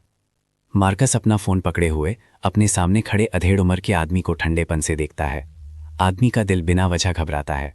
एक अचानक मनहूस एहसास उसके दिमाग में भर जाता है। तुम मुझे मार नहीं सकते। अगर तुमने मुझे मारा तो तुम्हें जवाब देना पड़ेगा। इस पल मार्कस का फोन अचानक बजता है। हेलो डायरेक्टर यांग, क्या बात है? दूसरी तरफ डायरेक्टर थॉमस की आवाज में हल्का गुस्सा है। मार्कस, क्या हमारा आज एकेडमी में मिलने का वादा नहीं हुआ था? स्पेशल एडमिशन मिल गया और अब तुम पीछे हट रहे हो। यहां तक कि मुझे बुलाने का तरीका भी बदल दिया। अभी मार्कस को याद आता है कि उसने डायरेक्टर थॉमस से वादा किया था कि वो आज उन्हें एवोल्यूशन सीरम देगा। माफ कीजिए अंकल थॉमस, मैं हॉस्पिटल में हूं। कुछ काम निपट रहा हूं, क्या मैं कल आपको दे सकता हूं? तुम हॉस्पिटल में हो क्या? चोट लगी है देवताओं का शिकार करते हुए? नहीं, एक रिश्तेदार को हॉस्पिटल में मारा गया है, मैं देखने आया हूं। ये सुनकर डायरेक्टर थॉमस को ये मजाकिया लगता है। तुम्हारे रिश्तेदार को मारा? उन्हें मरने की जल्दी होगी। ठीक है, तो कल मैं भाई मुझे बचाओ। इस पल सामने खड़ा अधेड़ उम्र का आदमी पागलों की तरह फोन में चिल्लाता है, भाई मुझे बचाओ, मैं हॉस्पिटल में तुम्हारी भाभी का इलाज करा रहा हूं और गलती से किसी को चोट पहुंचा दी, कृपया जल्दी आकर मुझे बचाओ। दूसरी तरफ डायरेक्टर थॉमस एक पल के लिए चुप रहते हैं, फिर कहते हैं, मार्कस कृपया फोन उस आदमी को दो। डायरेक्टर यांग, ये मामला पिछली बार जितना आसान नहीं है, ये ध्यान रखिएगा। रॉबर्ट का चेहरा तन जाता है। वो दोनों हाथों से फोन लेता है। हेलो भाई, मैं हूं। मैंने कल ही तुम्हें मना किया था कि मार्कस को मत उकसाना। तुम क्या कर रहे हो? जानबूझकर मेरे लिए मुसीबत खड़ी कर रहे हो? क्या तुमने बिल्कुल नहीं सुना जब मैं ब्रैंडन को डांट रहा था? मुझे नहीं पता था कि वो बूढ़ी औरत मार्कस की रिश्तेदार है, क्या वो अनाथ नहीं है? मुझे कैसे पता चलता? जो भी हो, जब से वो आई इसका मतलब है कि तुम्हारे पास एक बूढ़ी औरत को मारने के अलावा और कोई काम नहीं का। नहीं भाई, तुम जानते हो मैं तुम्हारी भाभी की सर्जरी के लिए लगभग आधे साल से लाइन में लगा हूं। अचानक किसी ने लाइन कटवाने के लिए बहुत पैसे दिए। बेशक मैं इसे स्वीकार नहीं कर सकता था। तुम्हारे पास जो थोड़े पैसे हैं तुम मेरे संपर्कों की वजह से वेटिंग लिस्ट में आए और तुम नखरे दिखा रहे हो और हॉस्पिटल को पैसे कमाने से रोक रहे हो। तुम्हें हिम्मत किसने दी? Hospital director. यहां तक कि डिस्ट्रिक्ट चीफ भी उसे नाराज करने की हिम्मत नहीं करता। मार्कस फोन वापस छीन लेता है। बूढ़ी औरत सर्जरी के बाद ठीक हो जाती, अब मिसेस रोज मर रही हैं। डायरेक्टर थॉमस एक बार फिर चुप हो जाते हैं। मार्कस, वो मेरा भाई है और तुम्हारे क्लासमेट ब्रैंडन का पिता भी। मुझे लगता है अगर तुम ब्रैंडन के पिता का मुझसे क्या लेना देना? तुम्हें सच में नहीं लगता कि ब्रैंडन और मेरे अच्छे रिश्ते हैं? ठीक है, अगर मैं अपने भाई की जान बचाना चाहता हूं तो तुम्हारी कीमत क्या है? 5 बोतल सीरम। मैंने तुमसे कीमत बताने को कहा, मजाक करने को नहीं। अंकल थॉमस, मैं आपको एक ऑफर देता हूं। जब तक आप रॉबर्ट के मामले में दखल नहीं देंगे, मैं आपको सीरम की 1 बोतल दूंगा। अब डायरेक्टर थॉमस हिचकिचाते हैं। वो दबे हुए पूछते हैं, वो अभी भी मेरा भाई है, मेरा अपना खून। क्या तुम? मैं और नहीं जोड़ूंगा। 1 बोतल लेना है तो लो, वरना रहने दो। भाई, तुम ऐसा नहीं कर सकते। हालांकि रॉबर्ट नहीं जानता कि वो किस सौदे पर चर्चा कर रहे हैं। वो बता सकता है कि उसका भाई उसके जान का सौदा कर रहा है। डायरेक्टर थॉमस अपने भाई के परिवार से बहुत पहले से परेशान है। वो उस पर लटके परजीवियों की तरह है। उसने कड़ी मेहनत की, लगन से शोध किया और आखिरकार अपने वर्तमान पद पर पहुंचा। उसने ये सब इसलिए नहीं किया कि उसका बेकार भाई का परिवार उसे नीचे खींचे। ये सोचते हुए डायरेक्टर थॉमस अब हिचकिचाते नहीं हैं। इसे खुद संभालो। कल नहीं, परसों। मैं आपसे परसों मिलूंगा। कल? ठीक है, अलविदा। मार्कस फोन काट देता है और रॉबर्ट को देखता है, जिसका चेहरा कागज जैसा सफेद है। तुम्हारा भाई मदद नहीं करेगा। थॉमस के अलावा क्या तुम्हारे पास कोई और सहारा है? अगर है तो जल्दी बोलो। रेस्टरूम में मार्कस अपने हाथों से खून धोता है। फिर वो अपना फोन निकालता है और ब्यूरो को कॉल करता है।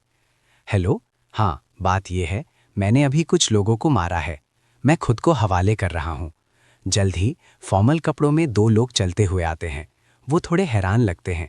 शायद उन्हें उम्मीद नहीं थी कि जिसने इतने लोगों को मारा वो एक किशोर होगा। तुमने 7 लोगों को मारा। ये एक बहुत गंभीर सुरक्षा घटना है। सजा के तौर पर तुम्हें 6 महीने के भीतर 14 गॉड हंटर पॉइंट्स कमाने होंगे। पॉइंट्स कमाते समय तुम सिर्फ एवोल्यूशन सिरंग पुरस्कार प्राप्त कर सकते हो, मॉनेटरी पुरस्कार नहीं। समझे? ठीक है, मैं समझ गया। परेशानी के लिए माफी। एक ब्यूरो ऑफिशियल गंभीरता से कहता है। अच्छा है कि तुम्हें पता है कि यह परेशानी है। भविष्य में खुद पर काबू रखने की कोशिश करना। इतने जोश में मत आना। हम अवेकेंड आम लोगों से अलग हो सकते हैं, लेकिन हम आखिरकार आम लोगों से ही बदले हैं। हमें अभी भी जीवन के प्रति कुछ सम्मान रखना चाहिए। बाद में मार्कस डॉक्टर को ढूंढता है और इज्जत से पूछता है, डॉक्टर, क्या मरीज को सच में नहीं बचाया जा सकता? डॉक्टर आह भरते हैं, मुझे बहुत अफसोस है। हमने अपनी पूरी कोशिश की है, लेकिन अगर डायरेक्टर मदद करने को तैयार हों तो शायद कुछ उम्मीद हो सकती है। डायरेक्टर भी तुम्हारी तरह एक अवेकेंड है। उनकी सीक्वेंस एबिलिटी हीलर है। ये सुनकर मार्कस को तुरंत उम्मीद मिल जाती है। मैं आपकी डायरेक्टर से कैसे संपर्क करूं? डॉक्टर एक पल के लिए सोचते हैं और कहते हैं, वो हमारी डायरेक्टर हैं। उन्होंने बहुत समय से सर्जरी नहीं की है। यहाँ तक कि जब ब्यूरो डायरेक्टर पहले हॉस्पिटल आए थे तो उन्होंने बस उन्हें दूसरे डिस्ट्रिक्ट के हॉस्पिटल भेज दिया और खुद ऑपरेशन नहीं किया। ब्यूरो डायरेक्टर का भी काम नहीं बना। ये सुनकर मार्कस को जो उम्मीद मिली थी वो फिर से टूट जाती है। इस पल डॉक्टर का फ़ोन बजता है। Hello director. हाँ मैं हूँ। हाँ वो मेरे बगल में है। ठीक है मैं समझ गया। डॉक्टर मार्कस को थोड़ी हैरानी से देखते हैं। डायरेक्टर चाहती हैं कि तुम उनके ऑफिस आओ, शायद वो तुम्हारी मदद करने को तैयार है। मार्कस भी थोड़ा हैरान है। ये डायरेक्टर उससे क्यों मिलना चाहती है? वो किस चीज़ में दिलचस्पी रखती है? क्या वो डिटेक्टिव विक्टर की तरह है जो उसके राज जानती है? क्या डायरेक्टर और डिटेक्टिव विक्टर साथ काम कर रहे हो सकते हैं? हॉस्पिटल की 5वीं मंजिल पर एलिवेटर लेते हुए, ये पूरी मंजिल डायरेक्टर का ऑफिस एरिया है। क्या वो मार्कस है? अंदर आओ। एक समझदार सौम्या महिला की आवाज़ अंदर के कमरे से आती है। ठीक है डायरेक्टर। अंदर के कमरे में चलते हुए मार्कस दरवाज़ा ढकेलता है और एक सुंदर लंबे बालों वाली महिला को कंप्यूटर पर टाइपिंग करते हुए देखता है। डायरेक्टर अपना पतले फ्रेम वाला चश्मा ठीक करती है और एक समझदार मुस्कान दिखाती है। तुम मार्कस हो, पिंचुआन अकेडमी के छात्र? हाँ मैं हूँ। जब तुम सैंक्चुरी के बाहर देवताओं का शिकार करने गए थे, क्या तुम्हारे पास कोई गारंटर नहीं था? तुम्हारे प्रिंसिपल रिचर्ड चेन, अगर वो तुम्हारे गारंटर बनने को तैयार हैं तो तुम दोनों काफ़ी करीब होगे मुझे लगता है। मार्कस पूरी तरह से हामी नहीं भरता ताकि अगर वो बाद में डॉक्टर लिन की मांग मना ना कर सके। डॉक्टर सोफिया लिन कहती हैं, अपने फोन से उन्हें कॉल करो। मार्कस प्रिंसिपल चेन का नंबर डायल करता है और डॉक्टर लिन को देता है। दूसरी तरफ प्रिंसिपल चेन जोर जोर से सांस ले रहे हैं। हेलो बच्चे, अब क्या चाहिए तुम्हें? मैं व्यस्त हूँ, जल्दी बोलो। लेकिन डॉक्टर लिन की आंखें अचानक लाल हो जाती हैं। रिचर्ड चेन, तुम दिल तोड़ने वाले। दूसरी तरफ प्रिंसिपल चेन एक पल के लिए जम जाते हैं, कोई जवाब नहीं देते और फोन काट देते हैं। फोन से बीप की आवाज़ सुनकर डॉक्टर लिन गुस्से में फोन जमीन पर फेंक देती हैं। मार्कस जल्दी से फोन उठाता है चेक करने के लिए। शुक्र है सिर्फ हल्की खरोंचें हैं, कैमरा और स्क्रीन ठीक हैं। डॉक्टर लिन अपना चेहरा पहुंचती हैं, शायद अपनी आंखों के कोनों से आंसू पहुंच रही हैं। मार्कस, उस बूढ़ी औरत का इलाज करने के लिए मेरी एक शर्त है। जब तक तुम उसे पूरा करोगे मैं अभी ऑपरेशन करूंगी। रिचर्ड चेन को स्प्लेंडर पेविलियन में डिनर के लिए बुलाओ। तुम उसे वहां लाने में मेरी मदद करो। मार्कस अपने होंठ सिकोड़ता है। उसने शुरू में सोचा था कि डॉक्टर लिन उसमें दिलचस्पी रखती हैं और सोच रहा था कि मिसेस रोज को बचाने के लिए अपना शरीर बेचना अस्वीकार्य नहीं होगा। किसने सोचा था? ठीक डॉक्टर लिन के सामने मार्कस फिर से प्रिंसिपल चेन का नंबर डायल करता है। सोफिया लिन आपके साथ डिनर करना चाहती हैं। अगर आप राजी नहीं हुए तो वो मिसेस रोज को नहीं बचाएंगी। मिसेस रोज को मारा गया था और वो मर रही हैं। अगर उन्होंने ऑपरेट नहीं किया तो मिसेस रोज किसी भी पल मर सकती हैं। मुझ पर एक एहसान कीजिए और बस उनके साथ एक बार खाना खा लीजिए। मिसेस रोज का मुझसे कोई लेना देना नहीं है, उसे मरने दो फिर।